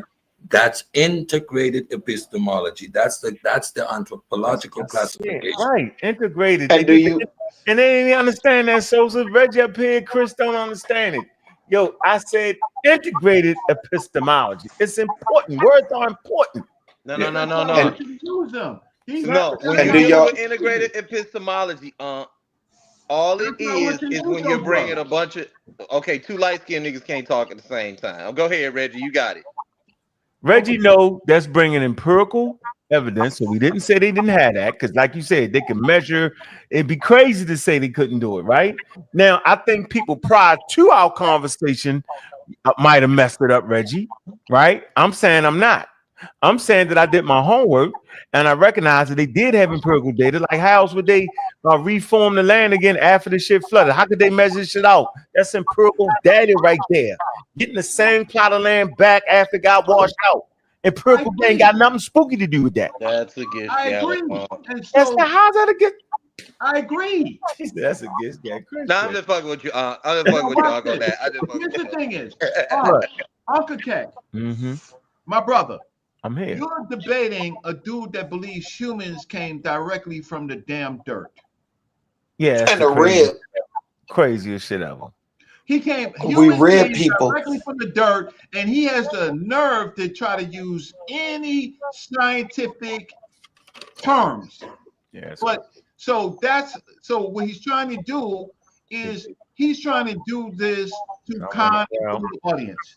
Yeah, he got the food audience or something. Right? When a man says that he agrees with Naphtali, Apostle, Yara, that man came from the dirt, then and the rib. Don't forget the rib. And the woman came from the side, the rib of a man, right? Based on God, this is creationist, right? So when you do that, he has no right to talk about science or critique evolution. He has no right to critique evolution because he already said that humans came from dirt. So everything else, so all he could do is talk about the dirt, what it is, and how man came and woman came from the goddamn dirt. Your job is to completely say, Inky, you can't use any scientific terms. Certainly not European scientific terms, right? Certainly not modern scientific terms, because you believe that humans came from the dirt. So that throws out everything else that you want to say at this point.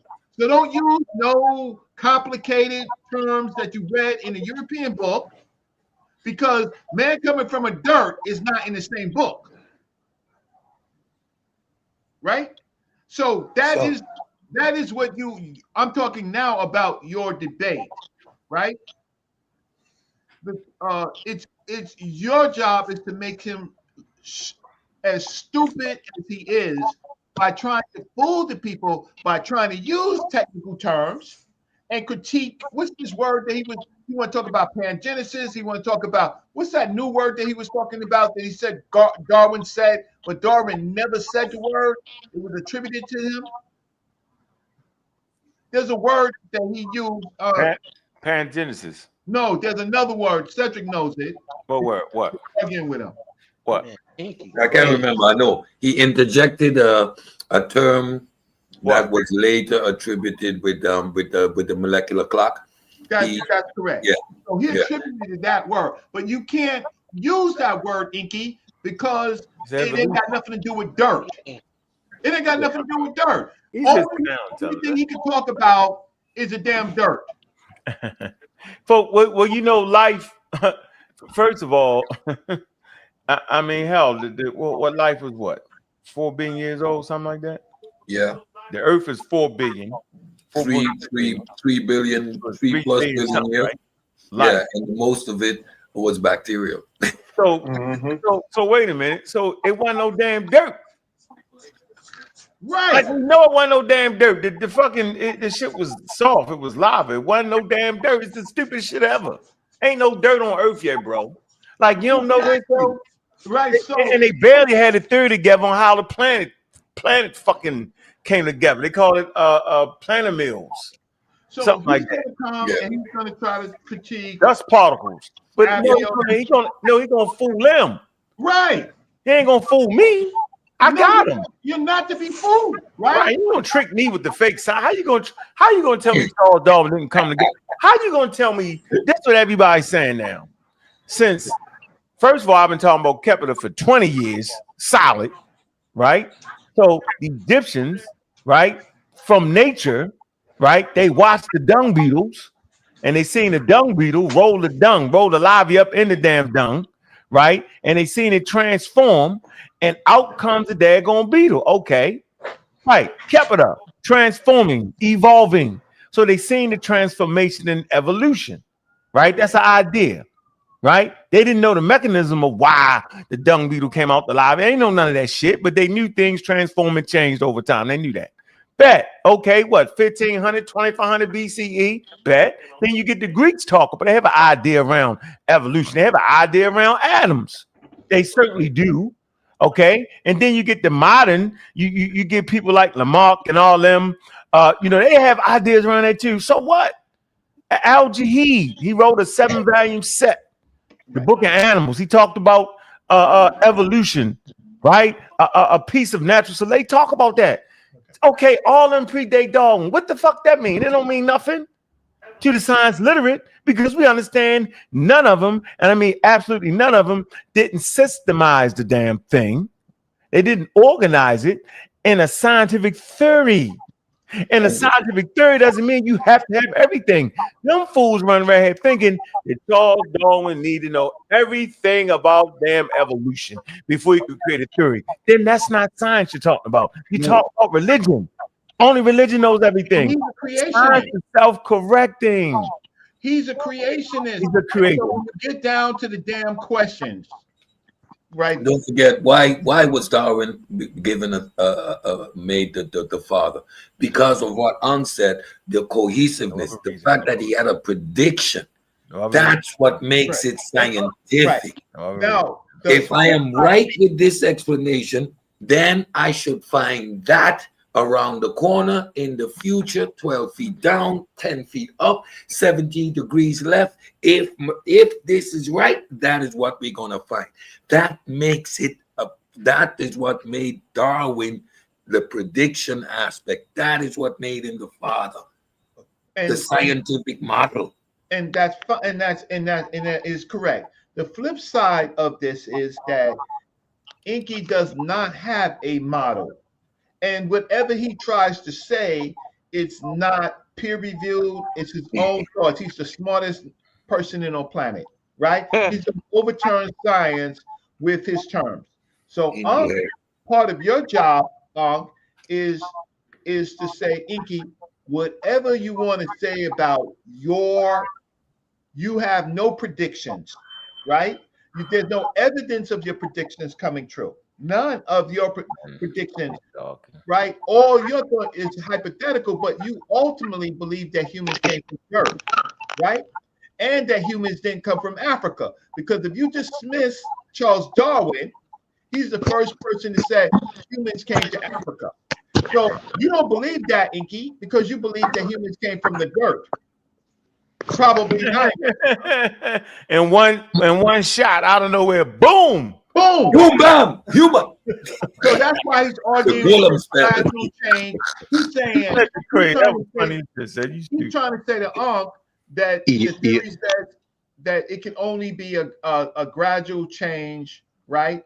But okay, that's what Charles Darwin said. Okay, what do you say? What you believe is that man came boom from the dirt. You can't prove that shit. Right at all. Hey, Cedric, Reggie, Sabio, Sosa, thanks for letting me up, man. I've got to go to sleep. Yeah, fun as always, man. Peace, y'all. Hey, man, make sure where you at the server, man. You keep live, yo. You remember, you know what I mean? Keep it. Yeah. I'll probably be starting back up this Saturday. I had to clear my head of YouTube nonsense for about 2 months. Oh, yeah, you know it. But we ain't gonna do the nonsense in the server. You know that. Yes, sir. I don't do all that. No. I told C-Dot what you said. You know what I'm saying? I spoke to him today. So what did he say? What's C-Dot say? Yeah, he coming for your ass, Paul. Why won't come for me, yo? See, he won't come for me because he don't agree with evolution. I don't agree with evolution. And the Pan-African movement do. See? And they was white. See? He mad because a white boy chaired the daggone Pan-African meeting. He mad about that. Craziest shit ever, yo. Crazy, yo. And started the Pan-African Archaeological Society. No, you talking about Herskovitz? No, I'm talking about Kenya Museum, Nairobi. You talking about out there? Okay, yeah, okay. Leakey, yeah. Yeah, Leakey was the president chair, right? And they brought together African nations, right, to allow Europeans in to study the damn fossils and teach them about the damn fossils. Right. That's why the Africans be the ones that's actually collecting all the damn fossils. And the argument is we doing more work than y'all, and y'all not even putting our name on the paper. See, that's the real conversation. But for sure, Pan-Africans, right? Pan-African movement, right? Actually started one of they helped change the world, bro, with the fossils, with the evolution. This is Africa. White boys did that. Pan-Africans, It's the craziest shit ever. He mad at me for that. Come on, man. Nah, yo, that's wild racism for no reason, yo. That's what I don't like. He can't come for me. Too sharp. Oh man, he don't come for me. Yeah, all right. Yeah, I ain't ready for white Pan Africans. I ain't there yet. No, I don't mean that. I mean, It's just no, like an you get my point. oxymoron. Oxymoronic statement. Now you get my Let's say point. that for the next. Let's say for another show. I got that shit. Got my head swirling. No, you get my point. I ain't ready for that shit. So, but you know that we talked about on the server, though. We talked about the server. So you didn't know that? Huh? You ain't know Leaky was the chair. Yeah, I'm saying it was leaky. I get it. I'm not ready for white Pan African. That's all I say. Well, how you gonna get shit done without the global community anyway? You're not gonna never get nothing done. No, I mean I just ain't ready for white Pan African. That is in its origin. I mean he was there, but I mean goddamn. Did you read it? He was not only the president. He's the president of the Pan African movement. President of that particular, of that dealing with evolution and all that, and dealing with the fossils. He was definitely that chair for sure. Yeah, he was. He was like a chair. Yeah, they brought him in. I get it. I'm just saying. That. They got a whole Pan African archaeology. It's Pan African archaeology. I don't know what to tell you. It really is. Like it's shocking because they all sweep it under the rug. All the wild racist Pan African people who bite their nose off despite their face, they sweep it under the rug. They don't even tell you. Matter of fact, I don't even think they know. Crazy. Yeah. I have a question for you. What's the question? It's a serious cancer. Who can stop the average cancer? He's gonna make a big deal of this word, phyletic gradualism, that was attributed to Charles Darwin, right? Attributed to him. Yeah, what's wrong with that? Nothing was wrong with that.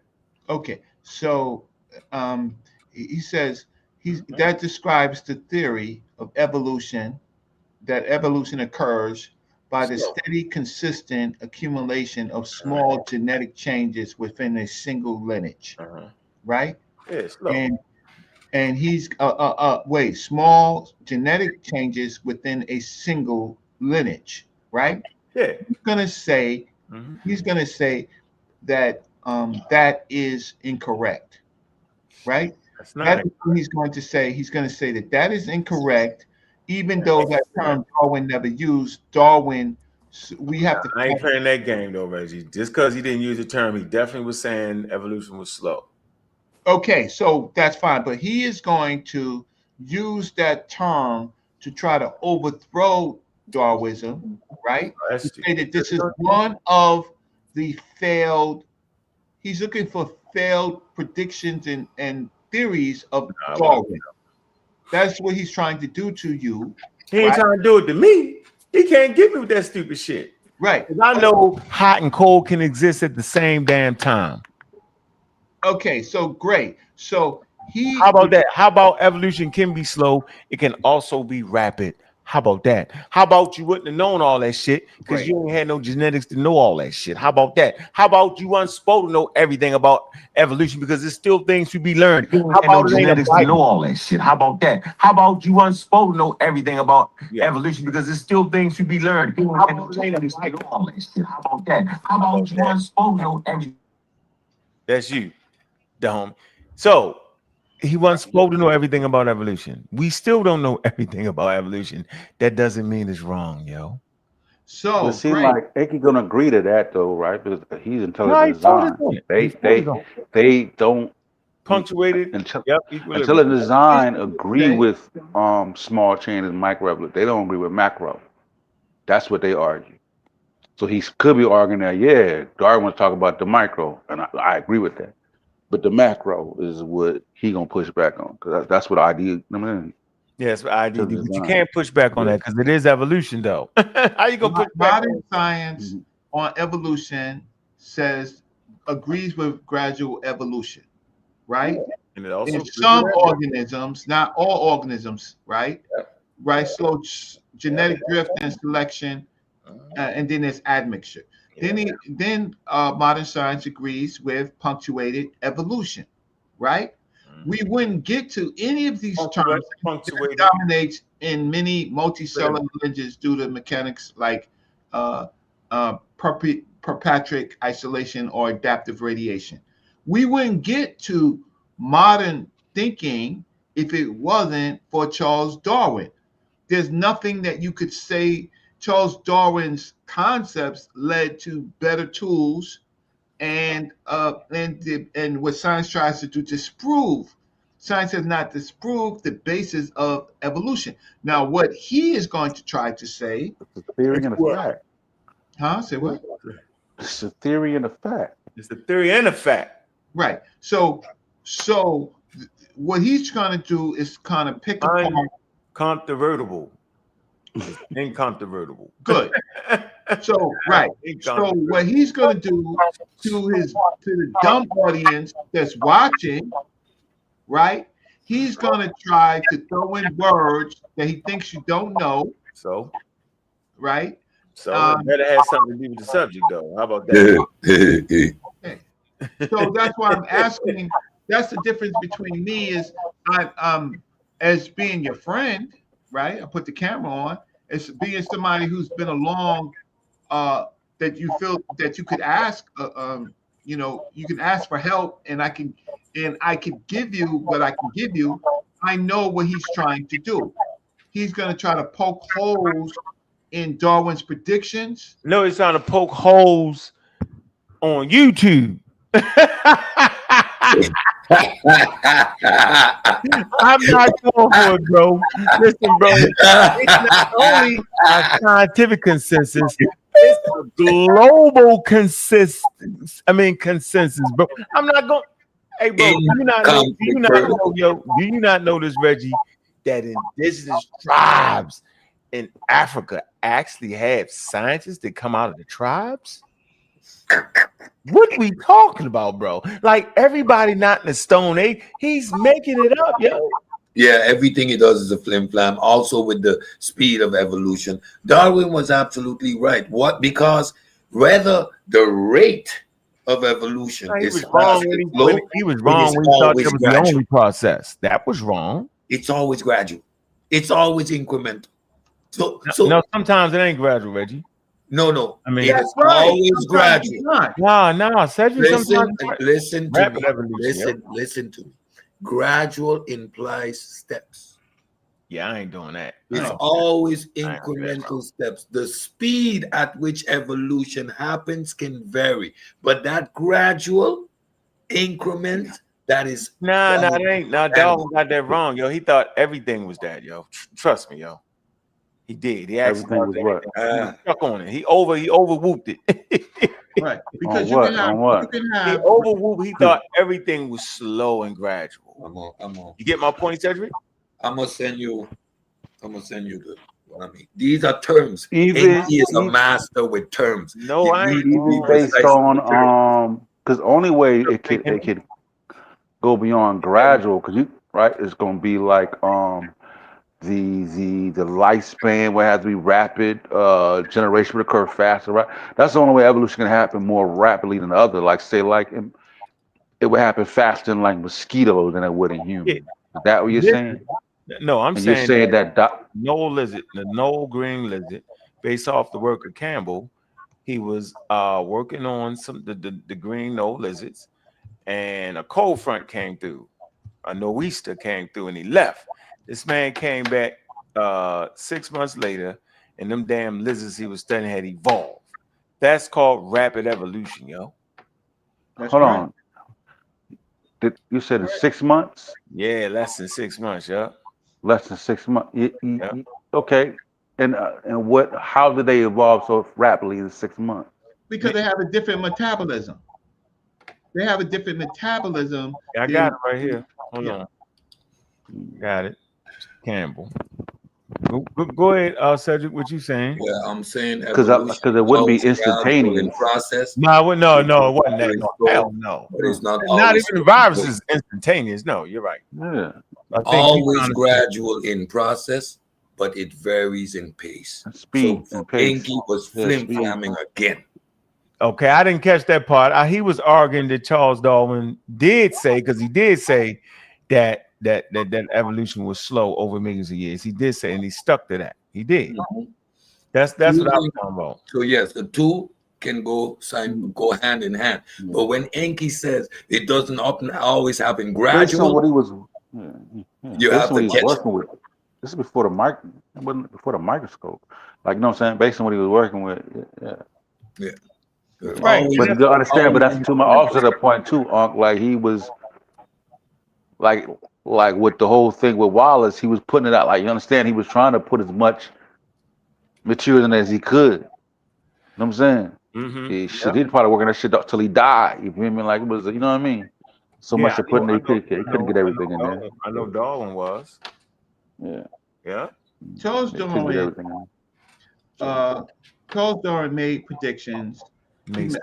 While Charles Darwin made scientific predictions that didn't fully anticipate what later evidence would show, he also put forth a theory that has since amassed overwhelming support from geneticists, paleontologists, biologists, in contrast to what Inky is putting forward, which is the creationist model, right? That has no testable predictions, right? So you could try to attack Charles Darwin for things that he could not anticipate because of the lack of tools. But overall, right, he has support from experts, geneticists, paleontologists, and biologists. Whereas Inky, and I gotta erase that, yo. I gotta erase that, Chilembe. Chill out, yo. What can I say? Yeah, you gotta chill out, Chilembe. Chilembe, chill out, yo. You said something, yo, and that's a checkmate piece, yo. I gotta erase that up out of there, yo. Damn. Yeah, take it out. Matter of fact, I'm not even. We're gonna talk, Chilembe, in the back server. I see what you're talking about. You talk about no extreme conditions, mutation increase causing more variation. You said something about. I don't want to put that out there, yo, because it's something that I got. That's one thing I'm gonna hold. What's going on, Henry? Yeah, I might not read this then. I might not read it. No. Peace to all the pseudo killers, man. And shout out to y'all. What's good? I just came up here to support you real quick, man. We got to cook at the same time on Saturday, man. I know you got your debate coming up. I want to see you show up and show out, man. But I'm gonna have to watch it on the replay because my debate at the same time. The replay is gonna be it's gonna be 3 to 6 months later. You gotta. Oh, you talking about? We talking about Henry? What you talking about, Henry? Your debate, right? Yeah. Nah, I'm saying your debate Saturday, right? Yeah. 6 months later. What you got going Saturday? Yeah, I got a debate Anon on Paradigm Shift, so our debates at the same time, so I ain't gonna be able to watch it, bro. So I wanted to see that for real. So I might give you a snippet. It ain't free.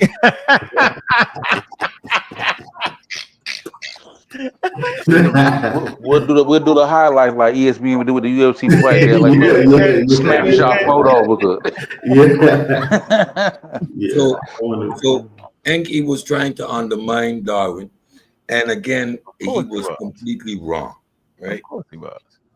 So in evolutionary biology, evolution is always gradual in mechanism, meaning it occurs through the accumulation of small genetic changes over generation. Yeah. But the rate of those changes can vary dramatically depending on environmental pressures, population size, etc. Darwin's gradualism, evolution doesn't produce fully formed new species overnight, rather changes built incrementally through variation and selection, is a fact. So that fact of Darwin's position was not undermined by variable tempo, punctuated equilibrium proposed by Eldridge and Gould, right? This concept emphasizes the pace of gradual change, of the gradual change. So it emphasizes the pace of the gradual change. So to try and say that Darwin was wrong on this point, he wasn't even wrong. That is I'm saying his wrongness was he thought that was the only thing that took place. He was wrong in that. That's the part he was wrong in. I don't got. Darwin didn't make no predictions about the rate. Hold on. So you're saying that Darwin thought that, like, even when he looked at the what was the birds he examined? What name of them birds? Finch, yeah. The finches. Yeah, he didn't know how long that took. He didn't.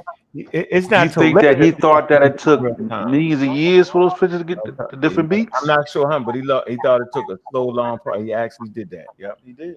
Look, It took a long he time. said that they don't form overnight. So the mother doesn't give birth to a new species. And that doesn't happen. So he was not talking about the Yeah, speed. that's what I was saying. Like in those lizards, right? Yeah. You said in 6 months. How fast? That's what I'm saying. Like how fast do they reproduce? Because that's what I'm saying. That's the key in generations. See, like the mosquito, like the lifespan is shorter. So within 6 months, they can have 20, 30 generations. So the rate happens faster because the generations occur way more quicker. So, You see what I'm saying? tell you Than a how human who lives 50, 60 I get what I hear what you're saying, sir, but I am telling you that Darwin didn't have no idea about this rapid evolution. Right. So yes, so we'll talk about it. Let's talk about the back chat. Let's talk about it. All right. And he was trying to undermine talk about the back Darwin check, when it was not relevant. So talk about the back check. No, it is. The literature does say that though, Cedric. No, we don't get no ammo. We just right, wrong, or yeah. Right, wrong, or different, yo. That'd be a good Friday combo. I'm chilling tomorrow. What's going on, Sonetta? What it do? You just talk. He must not be trying to talk. So I mean, whatever the course is with that, no matter how he want to do that, yo, it's gonna be what it's gonna be, yo. So I mean, science don't work where you know everything, and that's the only way you can have a theory. No, it don't mean you got everything right in that theory. That don't mean that neither. Science is self-correcting with more tools. You know how I go. Technology pushes science, and science pushes technology. Go ahead. It's a vicious circle. Mm-hmm. But the thing is that works, but humans coming from the dirt don't work. That was that. Yeah, that's a sidebar trying to make up something to be, you know. Chill out. We ain't doing that. Chill out. But he's philosophically. He said we ain't doing that. No, but it's a killer to the audience, right? Because you got to make them look stupid. Because it's what he's talking about is stupid in his own ideas. We got all of these nuts that come on these platforms with their own ideas. Yeah, it's his own idea. People talk about buoyancy and don't know that gravity's in the equation. In equations, right? So we have stupid on stupid. So the fact of the matter is, whatever Inky says, if his atom came from the dirt, right? He can't talk about anything scientifically. Look, Inky's finna come up there with that cane and that cap, and he finna put that dove in that hat, and voila, it's gone. Can I ask a question? Real quick, then? Go ahead, man. So, is there an explanation to anybody can answer this, right? And I'm playing ignorant. What is the explanation of how the first human came about? Damn. Man. We don't have enough time on this channel. It started with Luca. Actually, it started with Fuka, the first universal command. Man, that's so long. What you talking about? I'm saying the reason why I'm asking that, fellas, and I'm not, like I said, I'm playing ignorant. Like, picture me not knowing nothing, regardless of what I do know. Picture me not knowing nothing, right? If the biblical understanding of how humans came about isn't the correct explanation, then give me the explanation of how first humans came about. That's what I'm saying. Gradual changes from. No. You starting off wrong, Reggie. Let me start it this way. With a single cell organism. So you're not actually wrong, though. The biblical narrative is not wrong. That's a Hebrew mythological explanation on through that cultural container how humans came to be, yo. And it's in the Garden of Eden, just like the biblical text says. But that's not the only story. You have stories from America, Australia, South America, Mesoamerica, Europe, okay, Asia, India, all parts of Africa. They all have their mythology stories. And guess what, Hemi? They're all Wrong. Because they never was supposed to be science-based. They're based on cultural containers and ideas. That's it. So if you was to ask me a scientific explanation for how humans came to be, it was a long process. Nobody just popped up out of nowhere. That's the most ridiculous thing ever. But we can't explain how humans came to be. That's not a hard one, bro. And they No, basically so I pinpointed understand with a your sick. Listen, they basically pinpointed with like with Luca, your last universal common answer, that single cell organism that became, you know what I'm saying, eventually became, you know what I mean, that eventually Life. evolved. So you got It's a life, ego, though. and that's like 4 point something billion years ago. You know what I'm saying? And you work your way to, you know, when I'm talking about, you know, tetralect, shit like that. And it's like I get your question. It's so hard to answer in that fashion because we wouldn't even know where to start. Like, because we start in the beginning, we would never. It'll take the whole show. We won't get close. I would talk about right. So that's why my question is and hear me. I important. want to talk about the split. Nah, Yeah. we're gonna get to the split, but that's Yeah, kind but of that's my no. point. The split is That's where important. that's it. No. The split is the thing you're talking. You're really saying because you say when When did did we humans? become our own? Right, Yeah. You didn't say where you didn't say where life started. No. I don't even want to go back that I know far you're not yet. because that's not evolutionary theory. Yeah. Not at all. They all mess it up. Yeah. Abiogenesis ain't got shit to do with evolution. Right. So that's why I didn't even go there. That's why I Crazy how just they said say they had two how the separate first. things. So Right. we know that right now, today, it takes a male human, female human to reproduce human offspring. Yep. Right. So I'm saying before that, what did it take to produce what we call the Miocene 8? Human? Same thing. Same thing, because you're gonna talk. Same The same thing thing. Sex predate humans. But see, you will still have to go back to when sex is emerging, when we went from asexual to. So I'm saying you still go. It's better to talk about the split, bro. Yeah. No. I get. That's what I'm saying. I understand. That's what I'm saying. Like I get all the split. I get the Luca. I get all the buzzwords. That I'm talking about a detailed explanation. So, like I said, if I get how people can push back against the biblical narrative, say, "Oh, this unbelievable," or whatever religion has their narrative on the creation of how human beings came about. I get the pushback. What I'm saying is the alternative, right? Which would No, you meant wrong language. No, wrong language. What do you mean? It's not alternative. Okay, so you're saying it's the truth. Nope. Science is not. No. Hear me. Hey, hear me. Listen, it's counterintuitive though. I promise you, because your senses are saying the truth. Science is not even worried about the truth.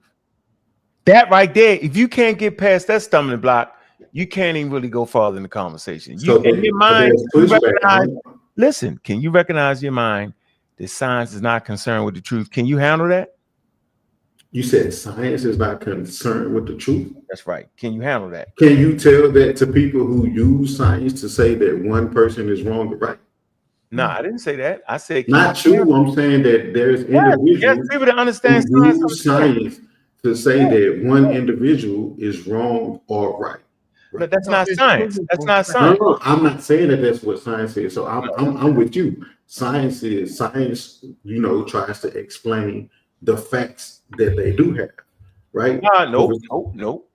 What you mean? They a scientific theory. If you talk, you must be talking about a scientific theory. A scientific theory organizes the facts, and facts can change. And they try to I said they try to explain the facts that they do have. You don't think that's where theories come from, right? No, that's the explanation of what. So if I find a fossil, right? If I find fossil A, then I find fossil B, fossil C. Nope, that's not a theory. Huh? Nope.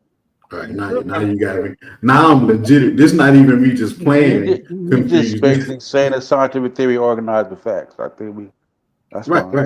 But finding a fossil, you don't put a scientific theory. That ain't a scientific theory. No, he's just using as he's just saying the science. The theory is the theory is the explanation of the facts. That's all he's saying. I mean, what I would say to you, the scientific theory, whatever facts you have, is that what you're saying, Hemi? You saying that, Hemi?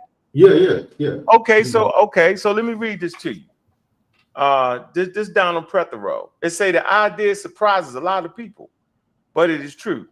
Strictly speaking, science is about proving ideas wrong and moving on, not proving them right.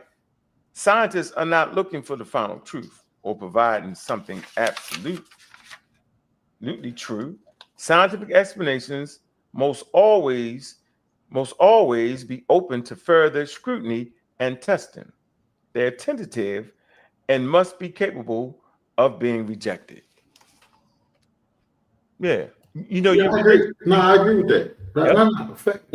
I agree with that. That's different from religion. Religion is right.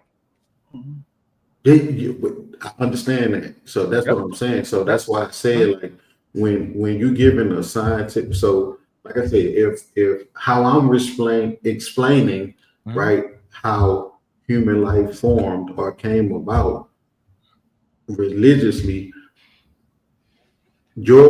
how you would come from it would be scientific, based on what you have observed through science, right? But you would say that I'm wrong based on what science says, correct? No, you're talking about mythology and folklore and cultural container of ideas. I'm talking about something going through the scientific method. I'm talking about biology. That they're actually two separate things, and they're never to be confused. Right? Your idea in the biblical text is not scientific. It didn't go through the scientific method you produced it. Absolutely. Scientifically is wrong. That's it. Yeah, so that's what I said. That's why I said you would say that it's wrong. No, scientifically is wrong. No, I would say it's not a scientific explanation. If he tried to use it as science, it's wrong. Scientifically. That's what I'm saying. Yeah. Right. So the brother Sosa understand what I'm saying. Straight to it. So that's what I'm saying. So that's why I'm asking for. The idea that the narrative is what actually happened is categorically and demonstrably wrong. Yeah, but that's what I'm saying, bro. Like you would have to it's better to ask, when did modern humans emerge? Then we can start there. You feel me? Or then ask them what came before. You know what I'm saying? What was the common? You know what I'm saying? And then go backwards like that. Because you start talking about sexes, but we're gonna be back in we're gonna be dealing with like sponges and corals. Well, it's not necessarily about sexes. I know we observe sexes now. Like we observe sexes now, right? But I'm saying my thing is about the first humans, right? The first Hemi. I'm not so sure about something. I have to. Okay, so I'll ask you if I was Ankh and you was Inky and debating. I'm going to ask you the same question. What is your alternative? Ankh has a scientific method that so far modern science has shown is consistent with a scientific method. And if something changes or is incorrect with new tools, then we will adjust. So, Hemi, I just want to make sure. You can ask that question, but what is your alternative? I'm saying that I don't have an alternative. That's why mine is faith-based, right? Because if I'm understanding that if my belief is that the biblical narrative is true, then that's what my belief is. You dig what I'm saying? So I wouldn't have an alternative to that. That's why I'm asking you guys. I didn't know that. So you believe in the biblical narrative? Absolutely. Yeah. Okay, so then you tell me now how man came from dirt. Yeah, I wasn't trying to go there, bro. Well, it says that God created man from dirt. Yeah, so God created. How could God create man from dirt? He's God, Reggie. Because he's God. Whatever you want to do, Reggie. Because he's God. I mean, why do you conversation? That's why. Let's not go there. No, because that's like ain't nothing. God can create man from glass. bro. He's God. Right. God is God, yo. God just said, boom. Right. That's what I'm saying. So that's right from the dirt, Reggie. Right from the dirt, God can make a man. Yo, you didn't know that? Yeah, God can do. Yeah, he can make God from man from lotion. He can do anything, bro. But in the scientific method, God fixes and make humans. Don't disrespect. You're not gonna disrespect God. Fixes and makes humans, bro. We're not gonna disrespect God. That's what we're not gonna do. No, I'm saying man Man needs a said method. calamine lotion. God can say, God just goes, spots them out, they pop out. Reggie, what I'm saying Reggie said, "How can God make a man from dirt?" Oh my God! It's God, man. Straight from the dirt. Right. Listen, Reggie, God needs a method. fairy tales. God makes man walk on water. God makes said dirt. Reggie, he was God was like dirt. That's too easy. Dirt got some minerals in it, yo. God like, yeah, give me something harder than dirt. Right? That's too easy. I got the dirt mastered. I can get I already got dirt, Reggie. Make it hard. How long we been doing with dirt? Give me some brown dirt for the forehead. Creation is belief. Give me some comedic dirt for the feet. Go ahead, Reggie. Why live your life? Why even live your life and solve problems if ultimately yo, hand me a little James though, yo. No, I'm not trying to say Hemi's remedial. Hemi actually thinks that you can Hold on, observe man. day Let's and not night do without a that. sun. Hemi argues that you can observe day and night without a sun, and would argue that I never said that. tomorrow's I don't know paradigm shift. We got a clip up show of Hemi tomorrow. Hold on, with man. some of Let's the get back claims to it. he's I don't making. know. If Hemi don't read beyond a third grade level, Hemi can't read beyond a third grade level. Hemi watches me my face and Hemi said,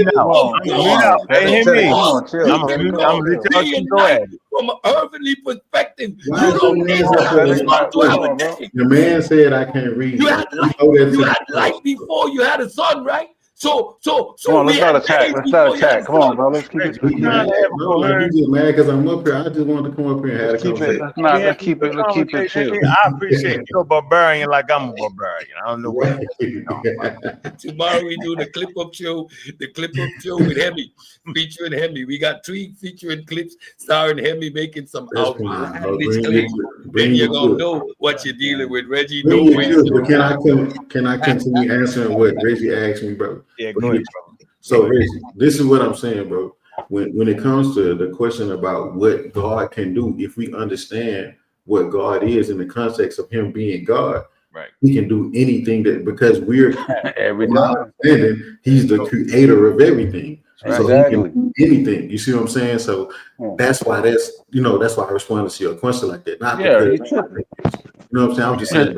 Okay, so my question to you is: it's disrespectful to God to even say some shit like that, Reggie. Like, come on. Yeah, listen, I'm having a conversation with Hemi. I'm not trying to be disrespectful. I just asked his alternative. So now I didn't know that Hemi actually believes in God, that in anything is possible and all of that stuff, right? I didn't. What kind of God? Was there another kind of God? Now I know. So now, limited God. Yeah. So now, but the problem is, Hemi, Inky is trying to use scientific terms in this context, and you can just say God, the abracadabra, can do anything. But this guy, Inky, is actually trying to use scientific terms to explain it. So he knows God's methods. Well, I think Inky tries to use the logic of people who come from a scientific perspective, right? So it's kind of like the same thing, like what Sid was just talking about. In me and his discussion, he said that the biblical narrative made no sense, right? So the thing was about time existing before the sun. I said, we know that's true in science, so why would you question it when the biblical narrative says the same exact thing? You see what I'm saying? It's about how you understand one thing from your worldview, but because my worldview said and you don't believe it, then you question that exact thing. That's a flaw in logic. I am questioning your methodology your methods, because you shouldn't be on these platforms talking about anything relating to science or life. You should be just with your Bible, reading your Bible. You shouldn't be you can't tell me what I don't need a method. So listen, what I'm saying is that, so you're right. Man needs methodology. God doesn't. So if we're saying that, if from my understanding of what God is the creator of everything. He doesn't need a methodology. We need a methodology to understand how he even was able to do what he did. That's man, right? Because we come from that. You get what I'm saying? So if God was so smart, he would have made sure that Charles Darwin didn't live past birth. So because Charles Darwin is smart. Why you say that? Why you say that? Shot him up. Why you say that? Why you say that? Because Charles Darwin is the leading person, was one of the leading figures that's showing how stupid God is. No, that's the earliest curators of what we know to be the scientific methods were believers in the higher power. Irrelevant. Share my screen. Let me dance with him. Let me also see some make. Let me play some music. I need a snack. I'm gonna listen on my phone. I'm going out in New York at 12 o'clock to get a snack. I'll talk to y'all later. I want to get a snack. God should have killed Charles Darwin, because Charles Darwin created a lot of. Why? Because you said so, right? You said that. Right. Because he should have been. God should have did what. All he had to do was you can tell. Right. That's like you can tell God what he should have did. He said he should have let him do the portal, yo. I know. Like when I be playing, I play Madden. I play 2K. I talking about video games. And I be like, listen what I'm saying. I be like, man, these creators should have did this. They should have, but they the ones who created the game. Oh boy, category fallacy. Video games. We're talking about the universe. There's no causal agent for the universe. That's a category error. Stop. No, it's not. It's an analogy. You can't say an analogy. It's a category fallacy. You're comparing human endeavors, which we know requires human agency, to the universe for which we have no agency. You are comparing two apples, comparing apples. No, I'm not. But of course, analogy is a category error. Let's share my screen. This is what I'm saying. I'm saying that you guys question God. Listen. I'm saying that let's see what we're doing. You gotta let them talk, man. Come on, we ain't talking at the same damn time. I'm saying that you question God the same way I ain't questioning God. There is no God. Listen to what I'm saying. Why? You're not making any coherent sense. What I'm saying is that, hold on, man. Hold on, dog. Everybody freeze. Hold on. I can't hear shit. You gotta let him finish, yo. You got to.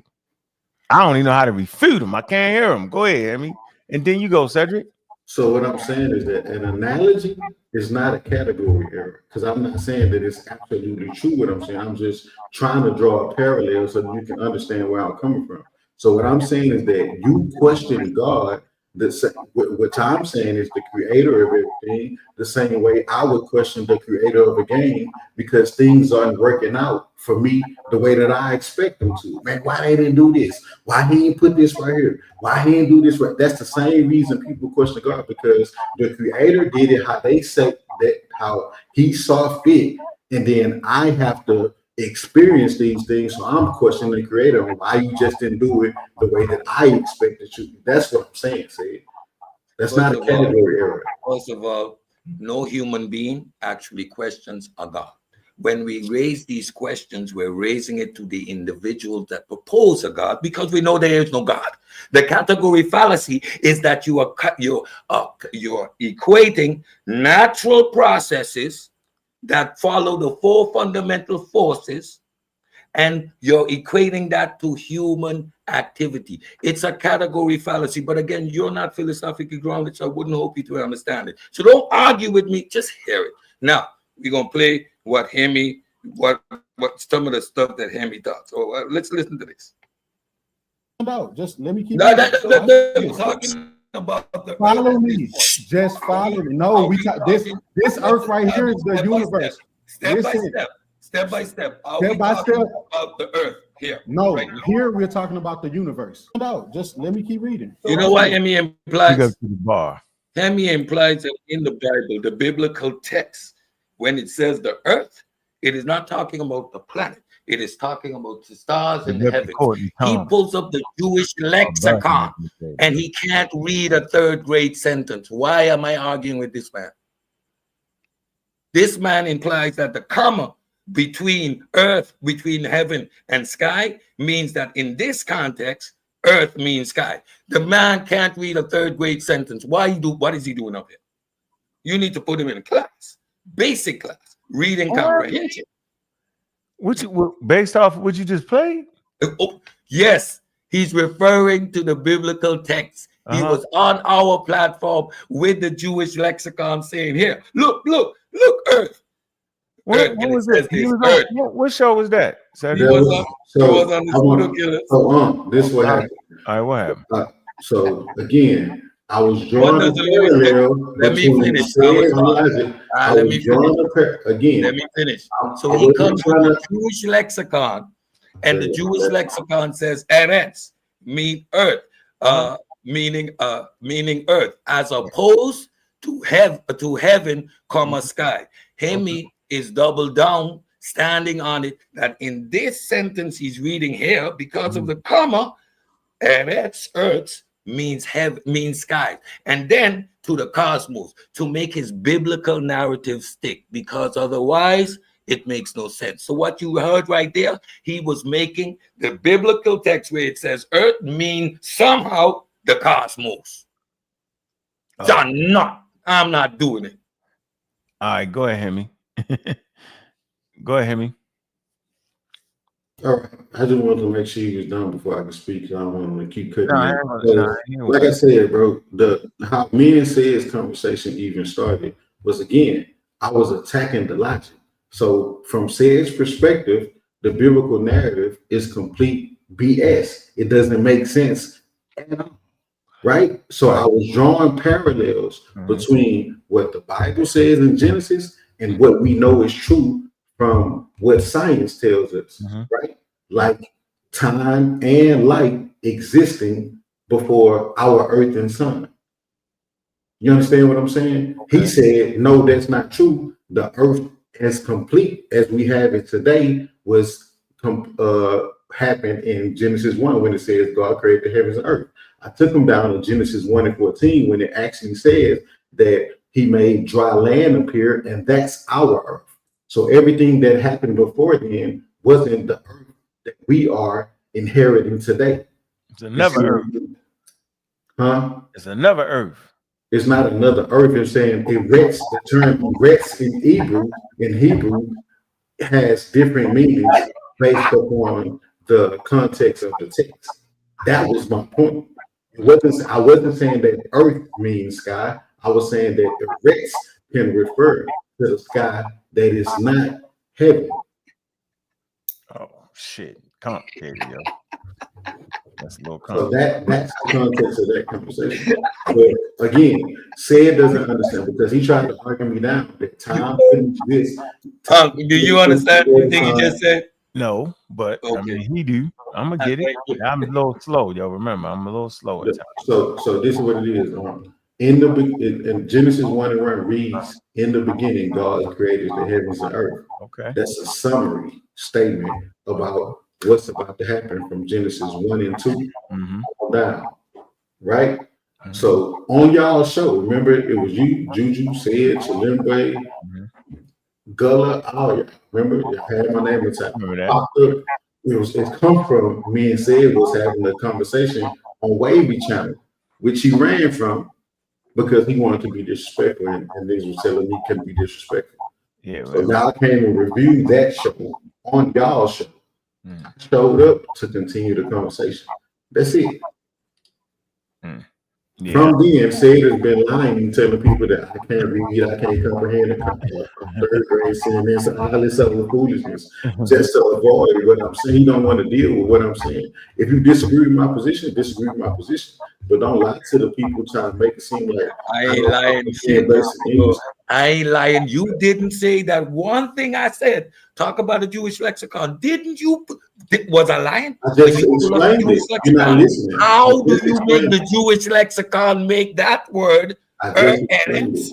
Eretz in any sense of the word, in any sense. So what did it mean in Genesis?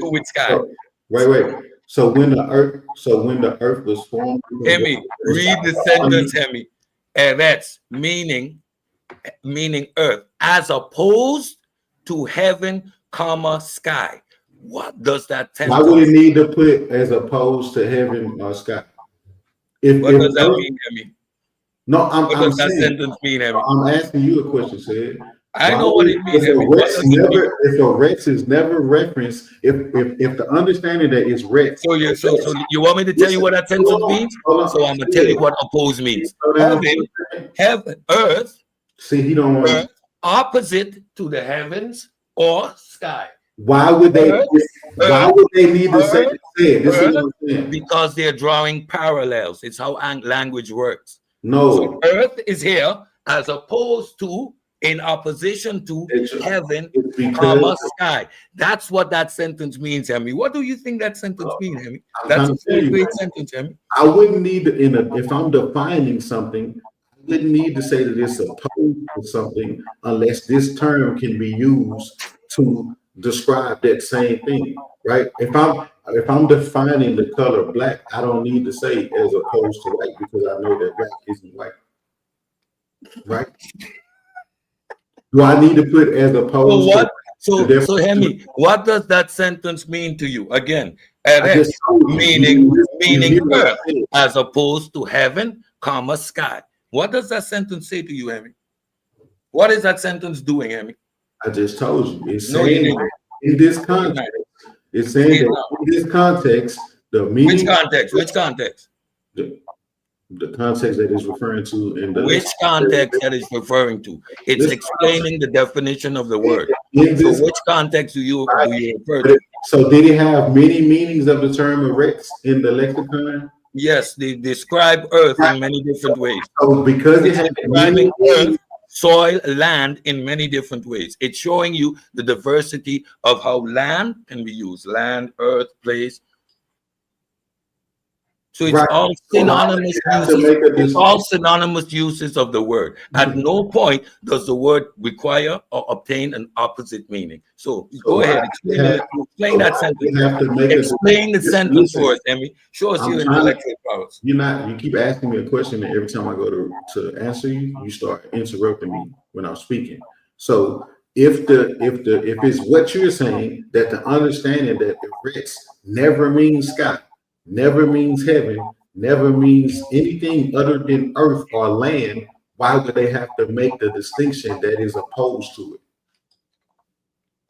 So you're begging the question and you're not telling me what the sentence means. How is that begging a question? Do you not tell me what the sentence means? Doesn't start with you asking me a question. Please explain the sentence. I already did. You asked me a question. No, y'all not yelling. The question was rhetorical. What I'm saying is that don't save him now. No, don't save him. No, he's gonna die right here. Let him stay right here. Let us stay right here. I got patience. Yelling. So I'm gonna explain the sentence one more time. I don't gotta yell. Eretz, meaning earth, as opposed to heaven or sky. In this context, they are illustrating using opposition to highlight what Eretz means. Right. Earth as opposed to heaven or sky. That's what the opposed means in this sentence. It's drawing the opposite. It's drawing an opposite so you can affirm what it means. It's not drawing a parallel, but an opposite. That's what the sentence means. Now, Hemi, what does that sentence mean to you? Explain, break down the sentence grammatically, Emmy. I'm saying, I just told you, it said that in the context of Genesis 1 and 2, right? When it mentioned earth, that it wasn't opposing it to sky, it's opposing it to heaven. It's opposed to heaven, right? Why would it need it opposed to sky if everybody understands that earth is already opposed to sky? You're giving me more stuff to clip up. Thank you. But you keep just saying you get. Why you want you I'm to engage proving in that you can't read a third grade sentence live on air. I'm repeating it. Look at how he is explaining this simple third grade sentence that everyone can understand. He is asking me, begging the question instead of explaining you that this is a simple dictionary. It has a word and it's giving you the context in which you can define it. It uses opposites, it uses parallels, it uses synonyms. In this case, it's giving you opposition. You're not listening. Comma, which is heaven, comma. It's a third grade sentence. It's not difficult. Yet hear me can't explain it. This boy can't read at a third grade level. So how am I begging the question? You asked me a question. You said don't ask me a question. I'm gonna mute my mic. No, I'm making a statement now, but you keep talking. You said that I'm begging the question. How am I begging the question by answering your question? You said that explain when it says that it erects means earth as opposed to heaven, comma, sky. What does that mean to me? So I'm explaining to you what does it mean to me. It means that erects means earth as opposed to heaven, comma, sky. So it can be earth or sky. It's opposed to heaven. Why is he making that distinction if the understanding is already that earth and sky and heaven are already opposites of each other? Yeah, I understand that. I'm trying to get it. Well, say it again, Henry. I'm gonna try to make some sense of it, yo. So he's talking about how it's read in the lexicon. It erects, the term erects in the Hebrew. It's earth. It's not only earth. That's the conversation that we're having. That it doesn't always mean earth. All right, hold on. You said it like 10 times now. I gotta look it up. Right. Hold on. Wait, let me see here. Let me see. So you gotta prove that. That's what I was trying to do. But no, come on. Let me see. I'm gonna come to the Blue Letter Bible. I got you. Let's see. Earth. Let me type it in. Earth. Okay, let's see what the word earth means. Let's come here. It's in red. Let's come to the tool right here. Let me share the screen. All right, that's how I do it. Damn. Let me do this. Genesis. Boom. All right, here we go. So we come to the word earth. All right. In the beginning, God created the heavens and earth. Okay. Strong's H776. Eretz. Okay. Strong 776. Eretz. Earth. Okay. All right. Let's see. The root. Okay. It says unused root, probably meaning be firm. Okay. Hold on. And the definition of it is, let's see, it's a feminine noun. Okay, feminine noun. Hold on.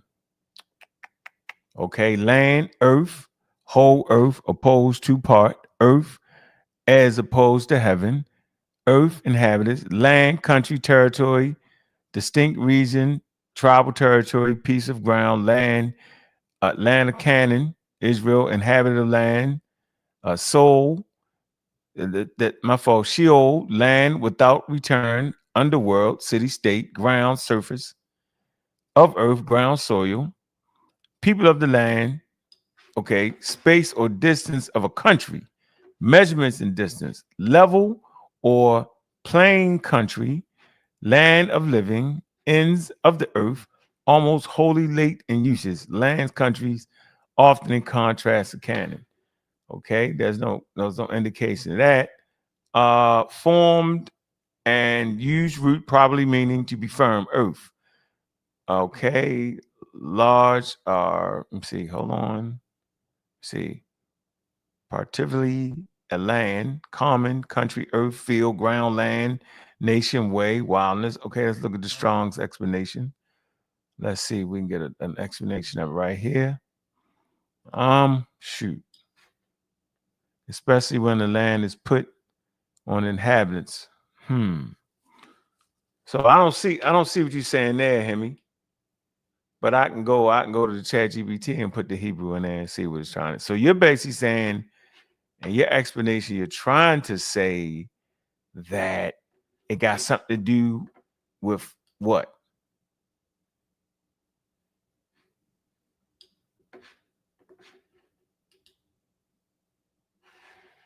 Cedric. You asking me? Yeah, I'm asking you. I said, I don't. Oh, I was saying that the earth when it spoke of earth prior to land, dry land appearing, it wasn't talking about our earth. Says that it was. I said that it was talking about the cosmos. Okay. Said no, that's false. It wasn't talking about the world.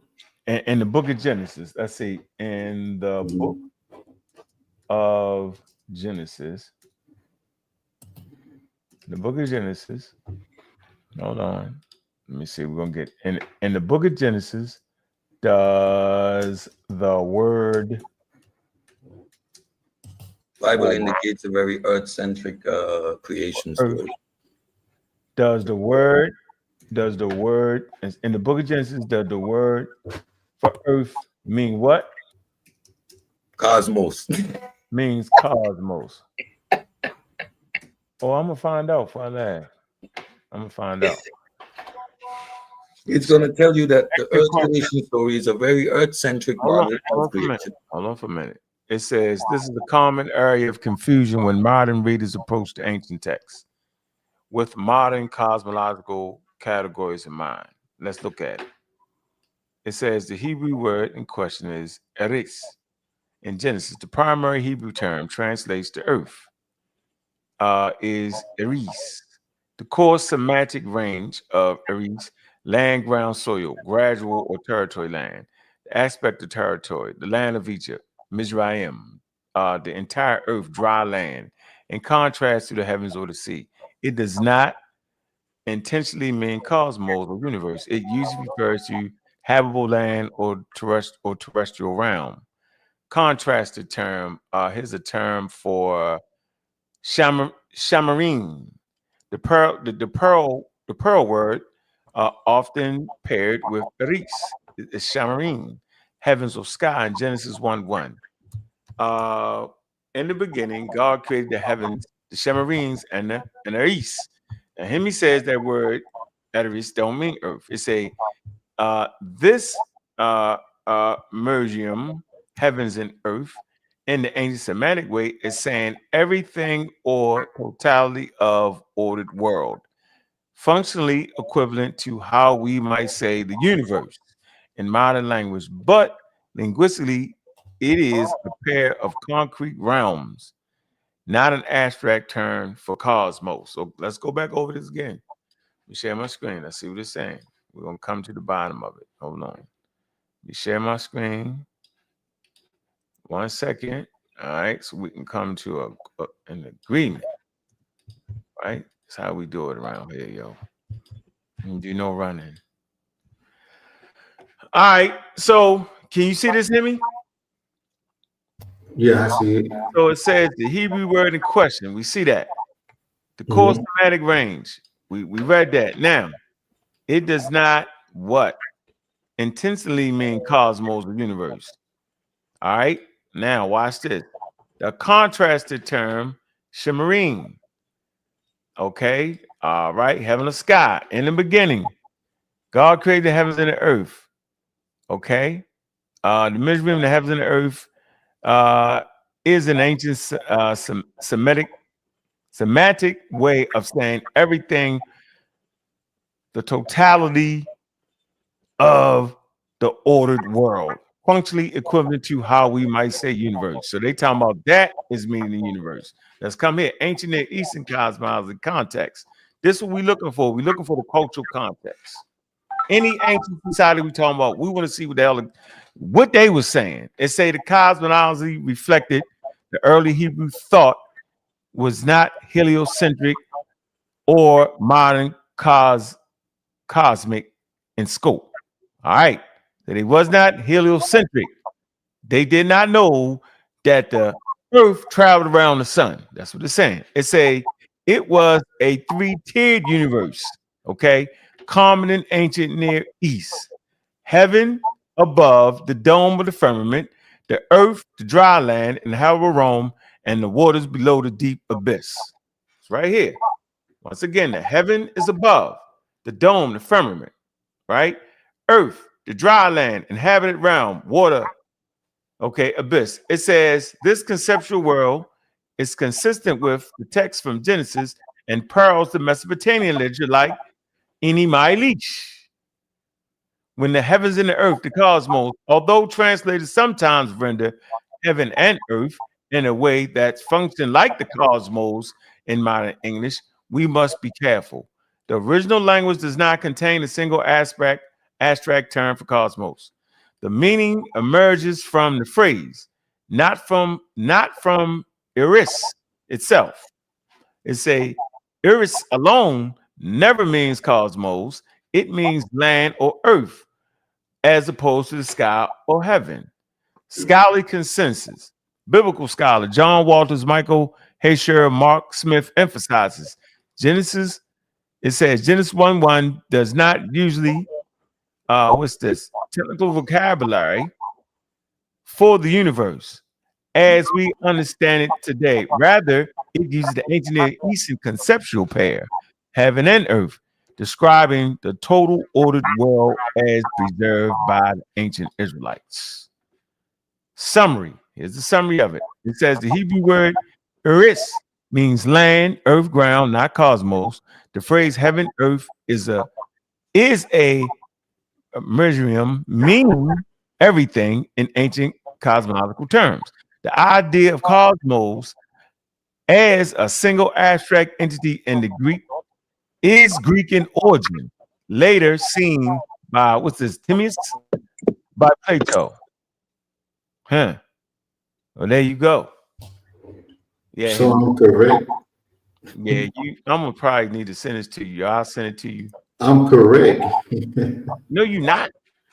How am I not? So the whole purpose is I told him that when it's describing Earth in Genesis 1 and 2, is it's talking about the universe as a whole, and our land, the Earth as we know it, appeared in Genesis 1 and 14.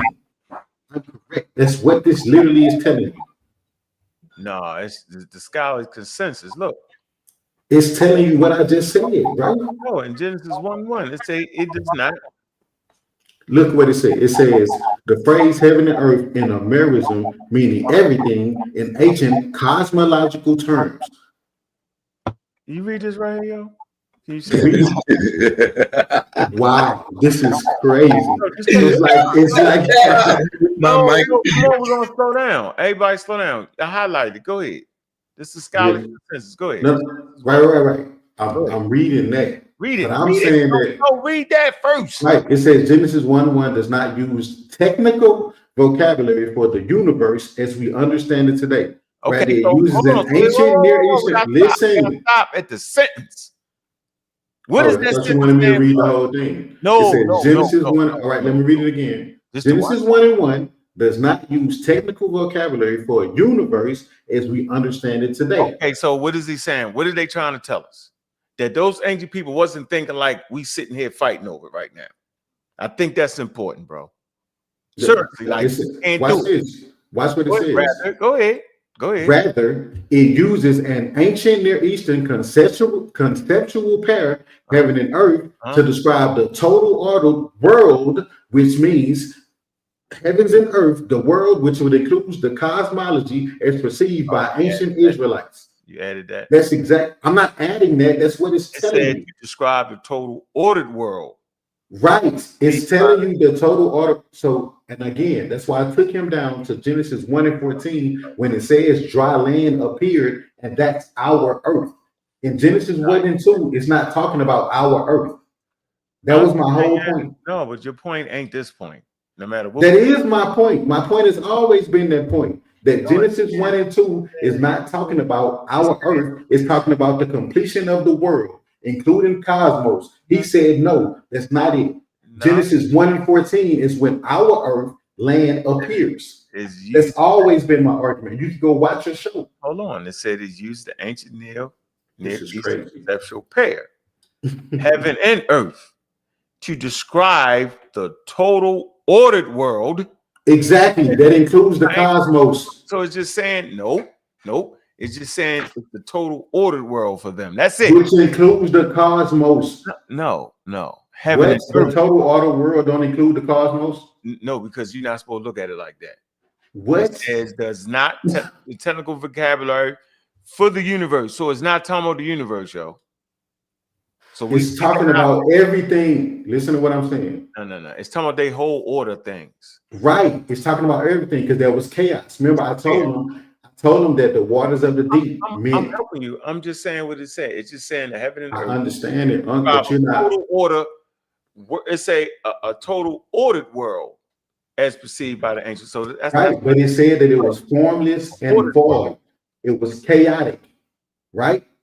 So then God gave structure to the earth throughout. So the first thing he did was say, let there be light. Right. And then throughout, he did different things up until dry land appearing, which gives us our earth in Genesis 1 and 14. All you have to do is look up Genesis 1 and 14, and you would see exactly what I'm talking about. Huh? I'm not wrong in this. I know, but right here, it says, if you go to the Septuagint, the Greek translation, Genesis and earth, it's and heaven, Oranos, watch this, which is where the concept begins to shift towards a more cosmic reading. So it's by Greek thought. And I'm saying it wasn't thinking like the Greeks.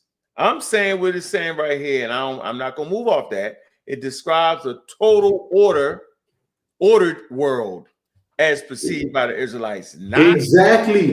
That's my point. Yeah, but I thought your point was they was talking about the cosmic, like the cosmic. They wasn't talking. No, that's why I said you have to go. So my whole point to say was, if you read the Genesis narrative, it doesn't. For a lot of parts, it doesn't contradict what we know about what science tells us. Meaning that you can't do that. See, now you're wrong. Now I gotta fight you to the end. How am I wrong when you just read it? No, it's not. So time existed. So time and space existed before the sun and the earth, right? How? What you mean? How? That's what science tells us. The science don't say that. Time is marked around the sun. No, it's not. Time is marked from the Big Bang. See this what I'm saying? See this what I'm saying? I'm not talking about solar time. You guys keep confusing things. I'm not talking about the solar day. That's not what I'm talking about. The solar day that we have, obviously, is marked up on a 24-hour period that we use our sun to track. That's not what I'm talking about. I'm talking about the existence of time, space, matter, all that stuff. That existed long before we had our Earth. You don't understand that, huh? No, it's not mentioning time. I don't really tell you. What? So time didn't exist. So time and space didn't exist before the Earth? That's a good question right there, yo. That is crazy to say that. Don't somebody gotta be there to keep time? Nah. Oh, man. You need a nigga on Earth keeping time. He's talking about the fact that the Bible talks about the first day, and he's claiming, mind you, the sun doesn't appear to the day 4, but he's claiming that because the universe produced light, now we can tell days. Without a sun, we can still talk about days and nights. That's not what I never said. That's your assumption because you don't understand what I'm saying. All I'm saying is that space. I like the way you put that. Okay, all I'm trying to tell you is, man, they didn't know. How can you say no when that's a fact? No, they didn't know. So time and space didn't exist before our sun. No, that's what you're saying. Later on. What? Time came later on? I don't know about time. I guess time already. The Bible is talking about days and nights. Time always. 7 I was days. no, you on days and nights only because have you're 3 slow. days of sun. You focus on days and nights Every because you're family. slow. I have an Now, understanding of these Ryan, things. man, You don't. you want me And to that play is the my game? point. You want me to Y'all play the can't yell game? through. We have a good time. Don't yell through it. Y'all gonna mess up the good vibe. The point was, Hemi, you cannot have a day or a night without the sun. Yes, we do. What? The universe is made out of light. What you see, you can't have a day. So before day and night was observed by human understanding, you were saying that time didn't pass. Oh no, because it's 13.7 billion years old. That's my point, Unc. All right, what you trying to say? That's all I'm saying is that time existed. We keep trying to track it by what we understand now as solar time because we use the sun. We talking about we talking about what the Hebrews understood. The Hebrews understood that because they clearly said that the sun came 4 days. They understood. Listen to what I'm saying. They telescope and told us. Listen to what I'm saying. No. Whoever wrote Genesis understood that time existed before the sun because they said God created the sun on day 4, not day 1. Okay, yo, you done bust my head. I'm confused. Like, come on, man! Like, this is crazy.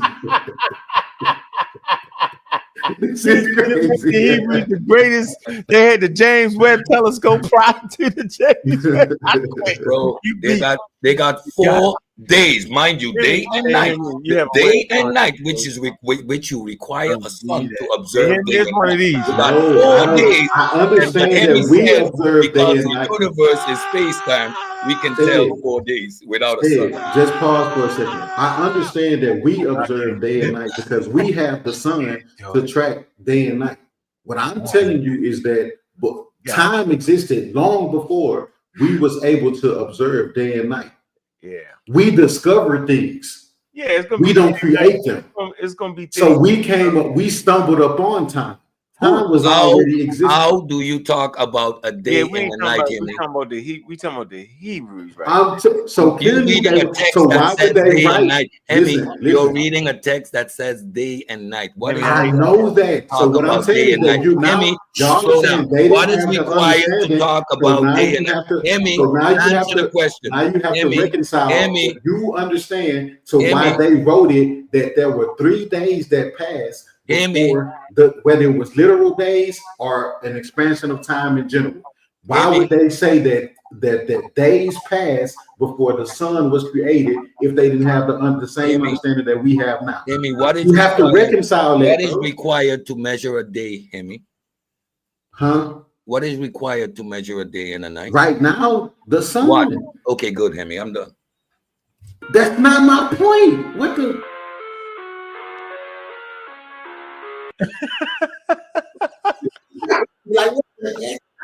Them Hebrews had musical instruments. All the credit they get. Genesis. So if you read Genesis 1, did they say days passed? You gotta stop this, man, Cedric. No, just answer this question. I can't answer. In the Genesis narrative, did they say days passed before God created the sun? Yes or no? Right. So that means they had that understanding that time existed before the sun. Yeah, they were saying that God created the heavens and the earth and the sun. They were saying that he but they're saying that time passed, meaning days. So just like you just said, that's not hard to say. That's not hard to say. God created the sun. That's not. He created something before the sun. That's all they were saying. I'm saying more than that. Don't make it a high level. Why do people keep saying time on earth? I'm not talking about time on earth. The earth didn't come into play. Watch this.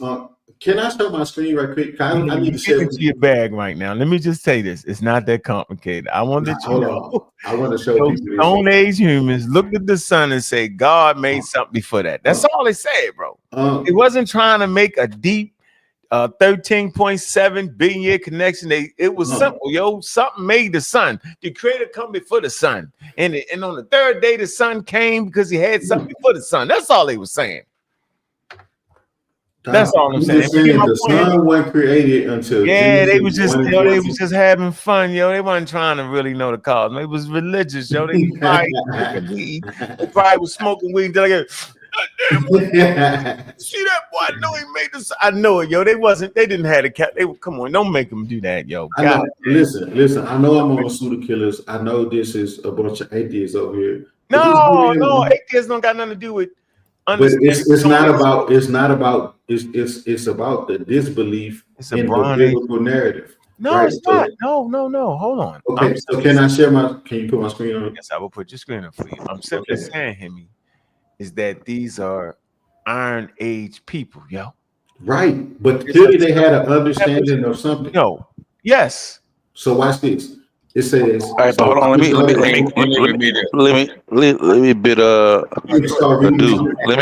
me bid y'all farewell, man. All right, man. I'll catch y'all tomorrow. He got us caught up in the ancient stargazers, yo. Yeah. Amen. All right, so look, this is what I'm gonna do, right? I'm gonna show you what my point is. So watch this. So it says that, and Genesis 1 and 7 says, and God made the firmament and divided the waters which were under the firmament from the waters which were above the firmament, and it was so. And God called the firmament heaven. And the earth is always under the firmament, right? Stop talking while I'm reading, bro. So the earth is under the firmament, right? Look, this earth is what is under the firmament. That's not happened yet. That hasn't happened yet. Then it says, and God called the firmament heaven, and the evening and the morning were the what? Second day. Whether you take that literal or an expansion of time, whatever it is, time existed before this happened, right? So then it says, and God said, let the waters. That's not time. That is talking about solar time. It says day. For you to have a day and a night, you require active light. And that comes from a star. It had active light. It had Genesis 1. You have a star. Hey, what's this? What's this in Genesis 1 and 3? You have the cosmic microwave background radiation. That's not visible. For us to talk about a day, Hemi, you need a sun, Hemi. You can't get around it. You are don't need the sun, you need light, like you said, right? You need lightness and you need darkness. The cosmic microwave background doesn't provide visible light, Hemi. The sun provides us with visible light. You only know about a day, Hemi, from an earthly perspective. Nothing else, Hemi. The Bible is wrong and it is not scientifically accurate, and it's no way for you to so Hemi, I'm gonna wait till you finish. Hold on, Reggie, because I want to wait till you finish so I can respond. You finished? Okay, he's on mute. So why?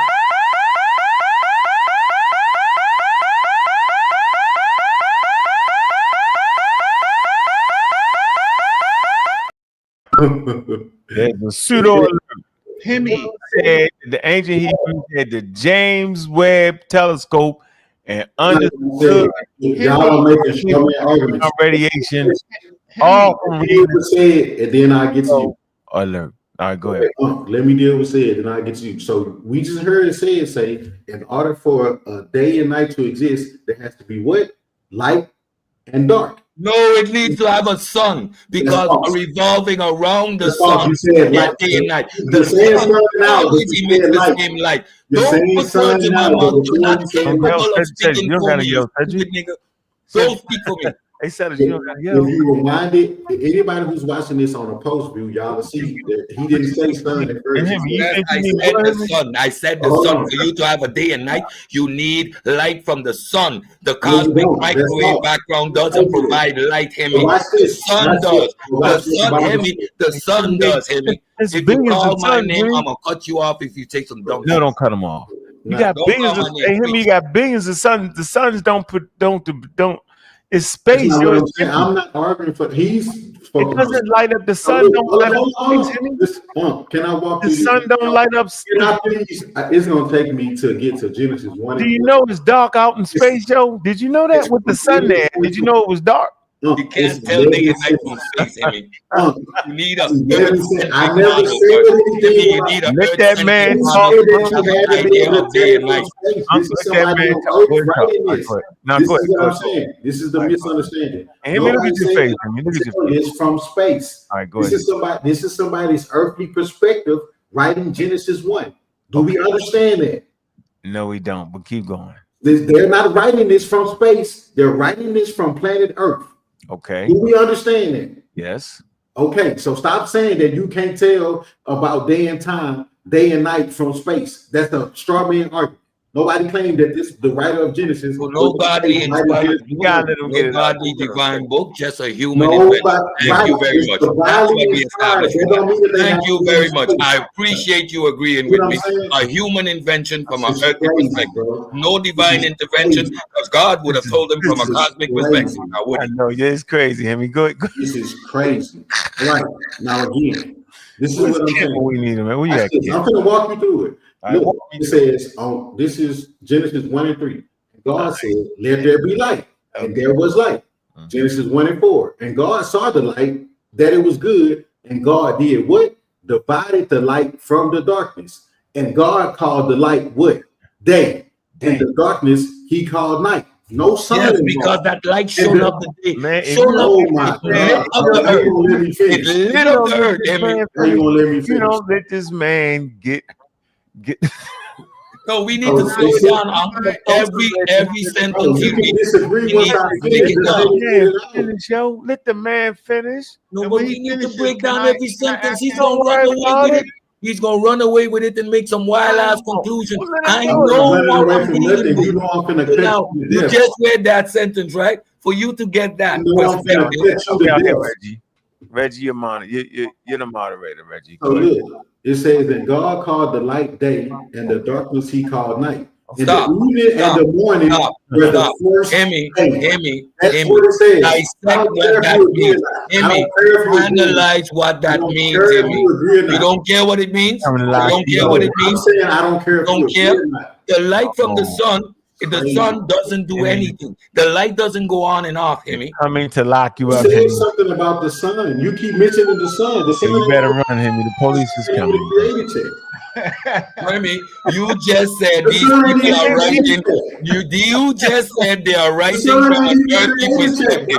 The only light that they can identify is from the sun, Hemi. For God to split the day into night, it's because they're looking up at the sky, seeing the sun, and experiencing the darkness from night. That is from an earthly perspective, Hemi. Cedric. Come on, Cedric. Come on, yo. Let this man. Then let him do what? I don't know. Just let him do whatever he's doing. Let him get it out. I'm about to be a Bible believer or something. So what I'm trying to show said is that he keeps saying don't call my name, because if you call my name, I'll cut you off. Yeah, don't call his name. I said he. His name is he. So you ain't teaching him nothing because you are incapable of actually reading third grade sentence. So don't say him. Preach, but you ain't preaching to me, because I'm gonna cut you off and correct you all night. You cut me off because you don't want to be cut. No, this is what we're gonna do. Said, so it says Genesis 1:5 says, and God called the light day, and the darkness he called night. So look, this is God. God saw the light, that it was good, and God had divided the light from the darkness. And God called the light day, and the darkness he called night. And the evening and the morning were the first what? Day. Okay. And God said, let there be a firmament in the midst of the waters, and let it divide the waters from the waters. And God made the firmament and divided the waters which were under the firmament from the waters which were above the firmament, and it was so. And what did he do? And God called the firmament heaven, and the evening and the morning were the what? Second day. Okay, no sun involved. And God said, let the waters under the heaven be gathered together unto one place, and let the dry land appear, and it was so. So this happens in Genesis 1:9, right? When he says, let the dry land, the waters be gathered into one place, and dry land appear. And then what did God do? He said, and God called the dry land earth, and the gathering together of the waters called he sees, and God saw that it was good. And God said, let the earth bring forth grass, the herb yielding seed, the fruit tree yielding fruit after his kind, whose seed is in itself upon the earth, and it was so. And the earth brought forth grass and herb yielding seed after his kind, and the tree yielding fruit, whose seed was in itself after his kind, and God saw that it was good. And guess what happened again? The evening and the morning was the third day. Again, time passed. All right. And God said, let there be lights in the firmament of the heaven to divide the day from the night. And let them be for signs and for seasons, for days and for years. And let them be for lights in the firmament of the heaven to give light upon the earth. And it was so. And God made two great lights, the greater light to rule the day and the lesser light to rule the night. He made the stars also. And God set them in the firmament of the heaven to give light upon the earth, and to rule over the day and over the night, and to divide the light from the darkness. And God saw that it was good. All right, okay, we're gonna get you lock your ass up for that. I'm just saying, if you're gonna disagree with it, disagree with it, but don't say I'm making stuff up. All right, Hemi. Same. Hemi, hey, hold on for a minute, yo. Hey, is somebody knocking at your door? Yo, I know they is, yo. Nah, ain't nobody knocking at my door, man. It drove me crazy with that.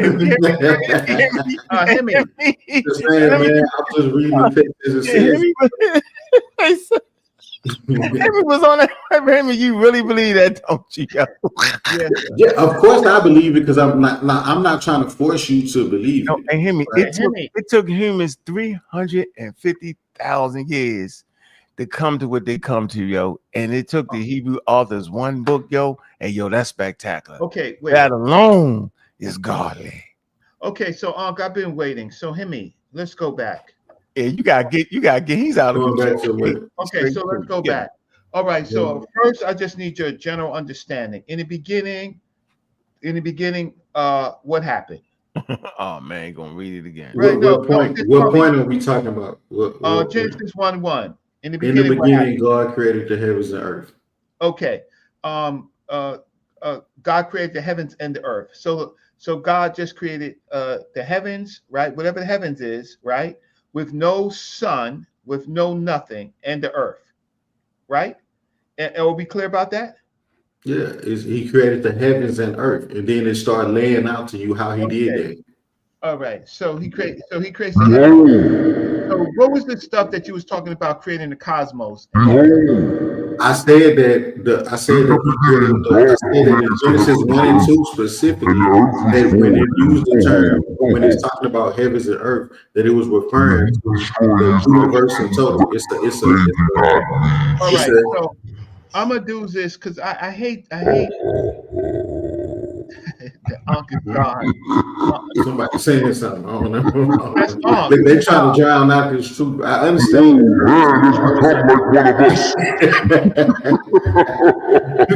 We all for all you want, but I'm not making this. Man, you is reading. I'm gonna get me out of here. Now go ahead. Hemi is Hemi. I let you get it off. You cannot say I ain't let you get that. No, I ain't saying that. I'll share my screen. Okay. So you're gonna fight them back with the Bible. Okay. Right. So it's easy. So Hemi, God did not create no cosmos. You funny, right? He did it. Watch this. Right. It says in the beginning, God created the heavens and the earth. So where was the universe when God created the heavens and God earth? didn't. No, God created. Y'all keep saying God didn't create the cosmos. So he created the heavens. Hemi, don't cut me off. Hemi, don't cut me off. Because see, the difference is. Quick question. You can play. Hold on. Quick question. Because y'all's argument is that God didn't create the cosmos. I ain't got no argument. No. Hemi, I'm not. You just said that. You said God didn't create no damn cosmos. That was your exact word. 350,000 years to even get to the telescope. That's all right. He created. No, so I thought it was my turn. Yes, it is. Go ahead. Okay. What you're doing is you're adding words. You're adding concepts. It simply says, in the beginning, God created the heavens and the earth. So then we have to find out what the heavens is. So that's simple. Now we're reading it from the Hebrews, right? So you would have to show me where there's a translation that the heavens means the cosmos, right? You would have to already. He's made wait, it up. okay, right. So yes, he made that up. So now, but I was listening. So heavens don't mean cosmos. right? Earth So don't I mean was cosmos. No, he made it up. So God Okay, created no, the you added. heavens, which where He dwells, and He I'm created the talking. earth and Yeah, split I'm over the talking. I universe. listen. This is crazy. Yo, you turning the No, Cedric you now. no, Now Oh you my Cedric God! right now. now. Watch this. So he creates the heaven and the earth, and the earth was formless and void, right? And darkness was over the face, right, of the deep, and the Spirit of God. Okay, so now we know that in the beginning, God just created two things: the heavens and the earth. But the heavens don't have anything in it, so it can't be the cosmos. How do I know that? Because when you go to Genesis, the fourth day, that's when God creates the sun, the moon, and the stars, which is the cosmos. So God created just a blob earth and the heavens, which is a space for it, And then on the fourth day, you see it right here? On the fourth day, you're laughing at your own book, and I'm reading it in I'm Hebrew. laughing at you confirming my point. Right? So, no, what point am I creating? You said the cosmos. You said No, that the cosmos couldn't have been heaven. You said that the cosmos couldn't have been heaven. So that means that the earth would have been referred to as the cosmos when it was recreated. No. You're adding that in to try to survive. How? You just said that. God just created two things. Right, the heavens and the earth. Space. No, a space to put things in. No. That is the heavens. Reggie. So how do I know that? Because on the fourth day, did y'all not just hear him God say? populates the heavens with the sun, moons, and stars. What is that? So so where are the sun and moon and stars? That's on the fourth day. Where is the sun, moon, and stars? I said, not what God, day it was created on. Where is it? Let there be. Listen. Where is the sun, Stop moon, talking. and stars? I'm reading it right now. Yes, where is it? He's going to put it in a space that's called the heavens. You just said there was nothing in the heavens. He's going to put it in a space right now. It's not the cosmos. It's not the universe. He created the earth. So the sun ain't in the universe. No, I'm laughing at you and your book. This is why you have me talking to these dudes, bro. This is what I be talking about, man. Hey, yo, you talking to me? What? Wait, hold on. No, I was talking to Unc. I wasn't talking to you. What's your last? I wasn't talking to you. I was talking to Unc.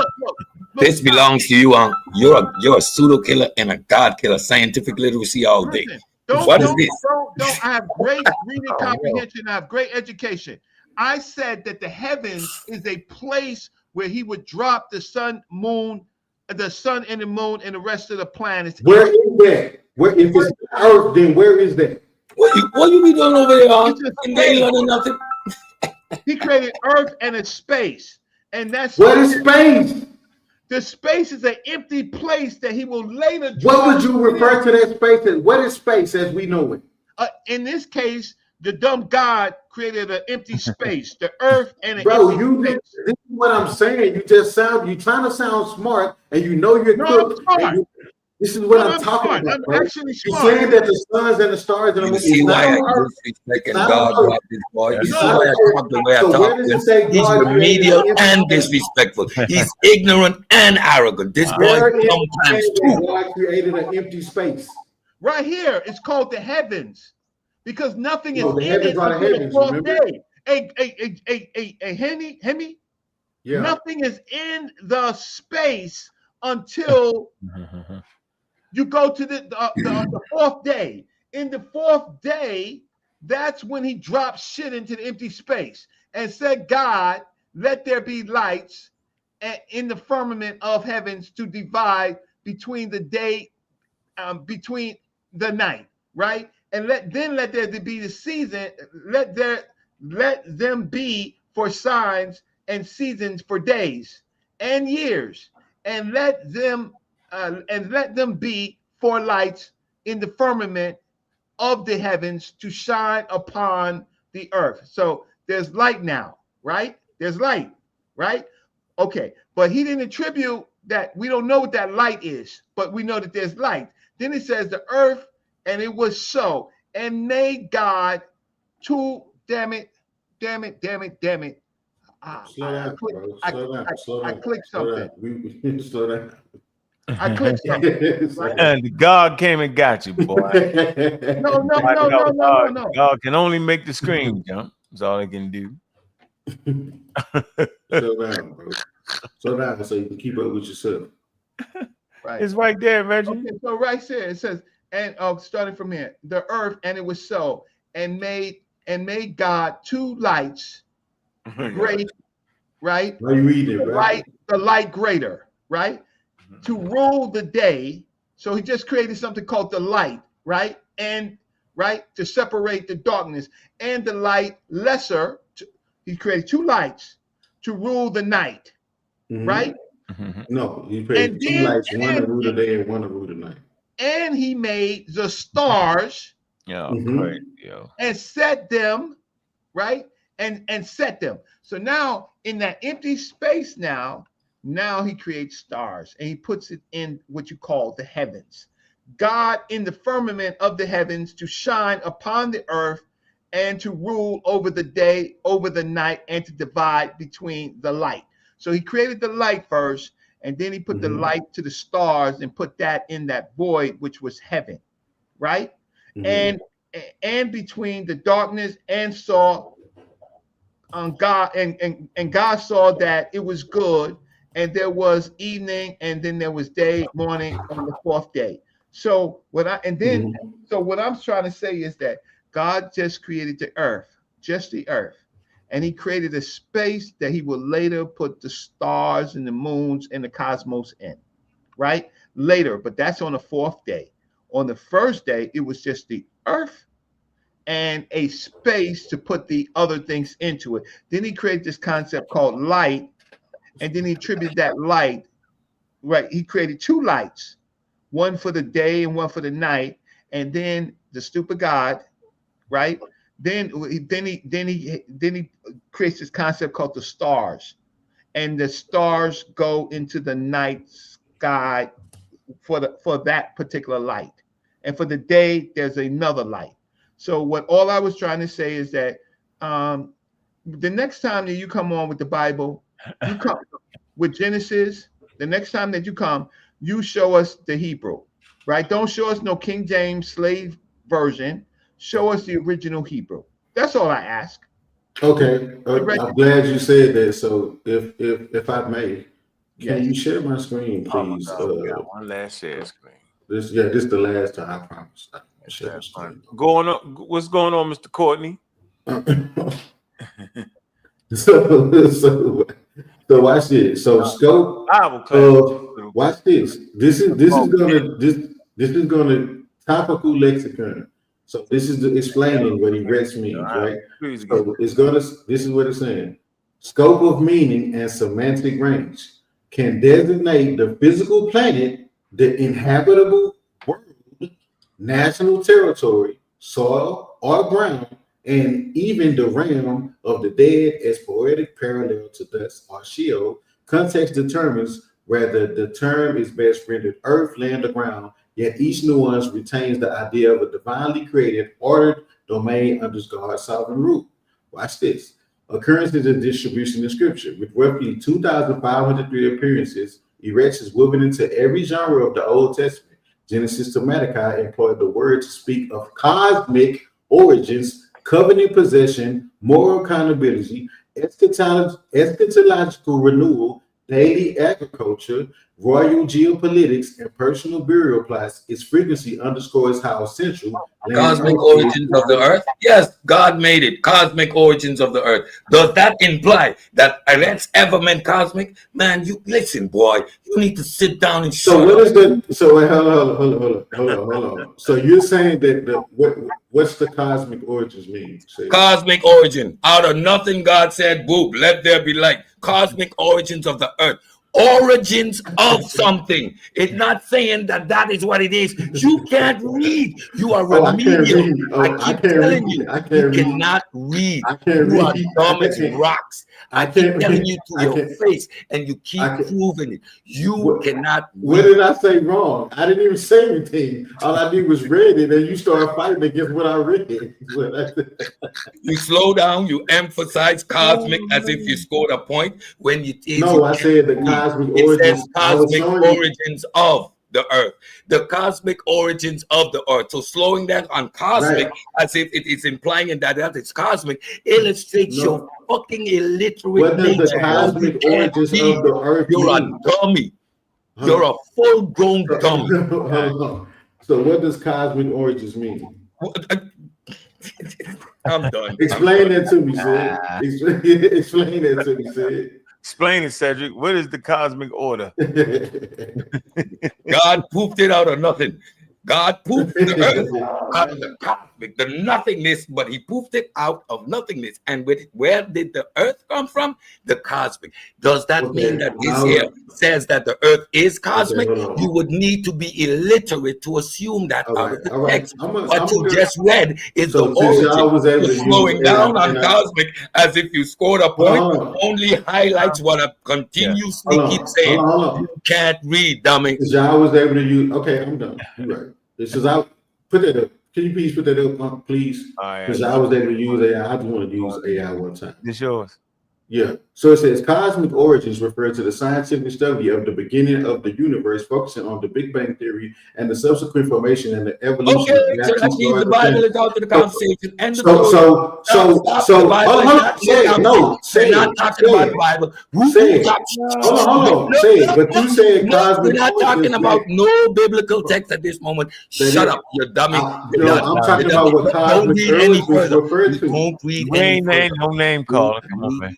I'm talking about what cosmic origins refer to. Take from these clowns, they're gonna get it all from me. Each one of them gonna meet them. No, but we ain't gonna be a good show. We want to have a show. I'm talking about what cosmic origins refer to. It's over. No, just get them. Read that. It's not talking about any biblical narrative. No, but they are anachronistic to your text. You are superimposing modern science on your biblical narrative. Man, you are illustrating your ignorance, man. You know damn well God can just, let me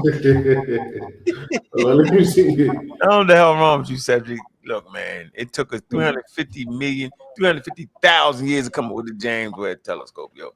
It took the Bronze Age Hebrews one verse, yo, to get it right. You gotta let them have it.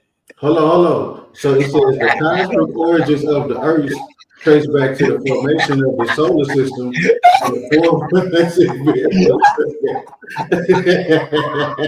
With that type of breakneck speed, yo, 2 lines don't figured it out. Hell, at that point, yo, I'm fascinated. My boy start to talk about base banging, bro, and you refer that to the Bible. Like, stop. You. No, but you. So how you are out of your depth. Stop. So you are embarrassing yourself. Wait. So you are embarrassing yourself. So where did you get your definition? You are embarrassing yourself. Okay, if not. Hemi, don't ask me any questions. You can't Tell read. me where you get your. You can't read, Hemi. Don't ask me anything. Stop, Hemi. Don't. You can't even read a sentence. Cosmic origins. How does that help? What does cosmic origins mean? So the earth, what we're on, comes from the cosmic. Does it mean that the earth in any context means cosmic? No, you're still wrong, dumb. You just said exactly my point. You're still wrong. Look at you. You're still wrong. You just said my exact point. Oh, you so Bubba, why are you so slow, Bubba? Where does Earth come from? Bubba, tell us why you so slow, Bubba. Bubba, you slow, Bubba. You can't read, Bubba. Man, no mind, yo. Where does Earth come from? From God. Man with the false the magic fixie. This know is the from magic the man 50, with the the false magic sources. 50 Earth is Lisa. not This is Chat What GPT we are. himself trying to All right, tell y'all you. got to let Reggie talk, yo. Y'all cannot cut Yeah. Reggie off. Okay. Go ahead, So Now I'm trying to stop you from talking now. I want to bring up page 23. Uh-oh. And it's the false sources. no, No. I'm trying to stop me from talking Again, now. let's illustrate how ignorant you are, because you don't know what a You're paraphrase is. ignorant, Mr. So Chat continue to GPT. call a paraphrase pseudo when you can't read a third grade sentence. Go ahead. Show me how I'm pseudo when you Everybody can't see read. how Go ahead. Go ahead. Talk You're about ignorant. page 23. What was on page 23? That was It's the what paraphrase. wasn't How on was the page 23. paraphrase pseudo? It's And what wasn't on page 23. does the paraphrase fit the It's what context wasn't. of You what didn't the paraphrase prophet nothing. said? You had Yes, but you quotation see, marks. You don't put you can't quotations on read what a you're third grade paraphrasing. sentence. What would paraphrase Hold mean to on. someone that can't read a third grade If sentence you're that's citing right in front of somebody, him? if So you're now we citing want to do it. somebody, So I got you. when you're I citing cannot somebody, hear what both y'all But talking. we know you No can't way, read.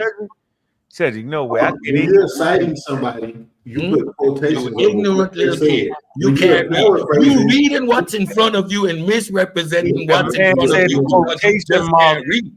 It's the quotation marks that make the cosmos. You didn't hear him? nah, that's what I said. Yeah, the quotation mark which made it pseudo. Yeah, you're right. He said something like that. Then he said they put the Nah, quotation I marks. said, you keep trying to save your mans. You keep trying to say, I understand he your mans. I understand he your mans. Trying to But say he said that he didn't. He said he was paraphrasing. Paraphrasing, you don't use quotation marks. Yes, that That's and it. I admitted to my error. I did a whole show saying, "Yep, you're absolutely wrong." Was it pseudo? Pseudo would imply that I Yes, was that's out of pseudo. Nigga, context. you quoted it as It would you imply said. that I was out of context of misrepresenting or wasn't actually right. So that's not the case. Right now we're dealing. Right now we're dealing with your inability to actually read. Let's deal with your inability to comprehend a sentence. Look at a sentence. Eretz, meaning earth, as opposed to heaven or sky. What does that sentence say, Hemi? You're dishonest. What does that sentence mean, Hemi? Say you dishonest. Okay, what does that sentence mean on Hemi? You're dishonest. Yes, I'm dishonest, but what does that sentence mean? You're still ignorant, you're still illiterate, you still can't read a third grade sentence. Okay, Hemi, you're dumb. We've established that. I'm dishonest and you're dumb. I'd rather be dishonest all day. I guarantee you my IQ higher than yours. I guarantee you my reading comprehension is better than yours. Let's go, Hemi. Let's examine your reading comprehension and mine. The sentence is, Eretz, meaning earth, as opposed to heaven, comma, sky. Let's take an academic test. Let's examine your reading comprehension. Let's examine your reading comprehension. What does the sentence mean, Hemi? What does that sentence mean, Hemi? Hemi, what does the sentence mean? Let's examine reading comprehension, Hemi. What does that sentence mean? Can you find what does that sentence mean, Hemi? We're examining reading comprehension with a third grade sentence. Let's go, Hemi. Let's go, Hemi. If I'm dumb what does that sentence mean? I'm illiterate. What's that? Does that sentence mean? Test for me and said both. Can't read. You want a debate? What is the meaning of Eretz, Hemi? That's the debate. I didn't say nothing about a debate. I said let's take a test. Okay, good. So let's examine your literacy capacity. We have a third grade sentence to analyze. Let's go, Hemi. Eretz meaning earth as opposed to heaven or sky. Earth as opposed to heaven or sky. What does that sentence mean, Hemi? What? Isn't there a test that tests people's intellect? Oh shit, you don't know? What you mean? Let's take a test live. Let's come here. The bell curve. Let's come here and take a test. Since I'm stupid, I'm dumb, I can't comprehend nothing. We can both take the same test live. Let's see who scores higher. How about that? All that, man. Come on, man. We just having fun. Shit. Nah, nigga want to keep trying to say I'm dumb, I'm stupid, I don't understand nothing. Let's come take a test live. Let me say it slow. You cannot read a third grade sentence. You are illiterate and you are dumb as rocks. Did I say it slow enough? Hey, dumb as a rock. Like MC Light, light as a rock, yo. He really saying you heavy, yo. Remember that? MC See, other people playing with me, man, because these your pseudo killers, bro. And that's why I be saying. That's why I be saying, bro. Even when I be fucking with niggas be trying to do that little playful jab shit. Like, stop playing. Yeah, I don't play, and I'm not taking no playful jab. I put the sentence right in front of you to illustrate your illiterate nature. I put it right there. Hey, all right, we're gonna end the show. We're not doing this. We're not gonna get mad like that. We just enjoying I'm not mad. I'm just heated. Me, I ain't mad. I'm gonna say it over and over. I don't need to be mad. You know what I'm saying? The illiterate, a third grade sentence to be demonstrated live tonight. He can't read. Besides, it's okay. It's okay for the nigga to say it against me. But as soon as I return, say what you want. Say what you want. I can stand on that. This is what we trying to say. All I gotta say is, man, it's been a great show tonight. Appreciate the Barbarian stopping through. Courtney, man, Hemi. Clip 2. Watch the clip of show tomorrow. It's gonna be more fun. They're gonna clip him show tomorrow. We're gonna get Hemi, all we know is it took Homo sapiens 350,000 years to get to the James Webb, and it took 3 verses out the Bible for Stone Age people to crack that code. Well, that's man, we appreciate everybody, man. It's divinely inspired. What you expect? Just that you like what you expect. What you expect from God? Hell. Exactly. Now you realize who God is. Yeah, you got so what's the concept of God? What? I don't know from the Hebrew. No, I'm not saying do you believe in God, but do you understand what the concept is? The ultimate. Right. So if people are divinely inspired and they have this, can they crack a code that you need to study for centuries to? Yeah, in religion, of course you could. Of course. Let me ask you this question though. Then a man could God walk omnipotent. Is God come on, Cedric. Come on, Cedric. Let me say my point. Hemi, is God omnipotent? Yeah, he's omnipotent. He's omnipotent. He's omniscient. Yeah. Present at all time, all powerful. So here's the question for you. Everything, right? So here's the question. Can God make a rock that he can't lift? No. Then he can't do everything. With that, ladies and gentlemen, we finally figured out something. He cannot make a gotcha him. That was a good one. Yeah, appreciate y'all, man. Hey, Hemi, thanks for coming through, man. Courtney, man, big up y'all, man. Good conversation, man. Yeah, we're gonna come back and really finish the conversation on Hemi. Appreciate you, Hemi. Big up. All right, peace. Hey, man, this has been a good one tonight, man. Go to the show. Sometimes we gotta let people get that off, man. Hey, man, look, man, big up to the Pseudo Killers, man. We was double streaming, man, putting that content out, man. Man, go ahead and join the server, man. Get in the game, man. Man, hit that Cash App, man. Man, support, man. We appreciate everybody. Make sure to be at that debate, man. It's gonna be real good, real interesting, man. Y'all know what it is, man. All day, every day, man. Man, y'all see that, man? Y'all know what it is, man. Get your tickets, man. Hey. Big up. All the religious people. Big up. It's all the known and unknown. Done deal, y'all. Hey.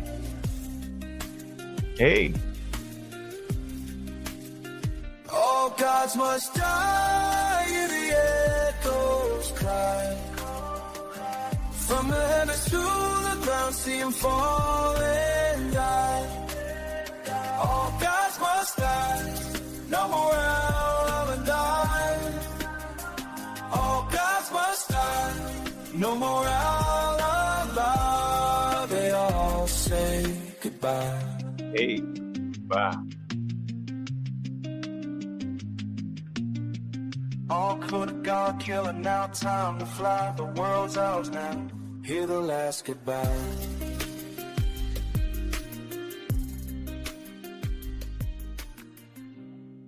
Hey, man, look, man, I'm your host, man. Bobby Banger. And with that, We out.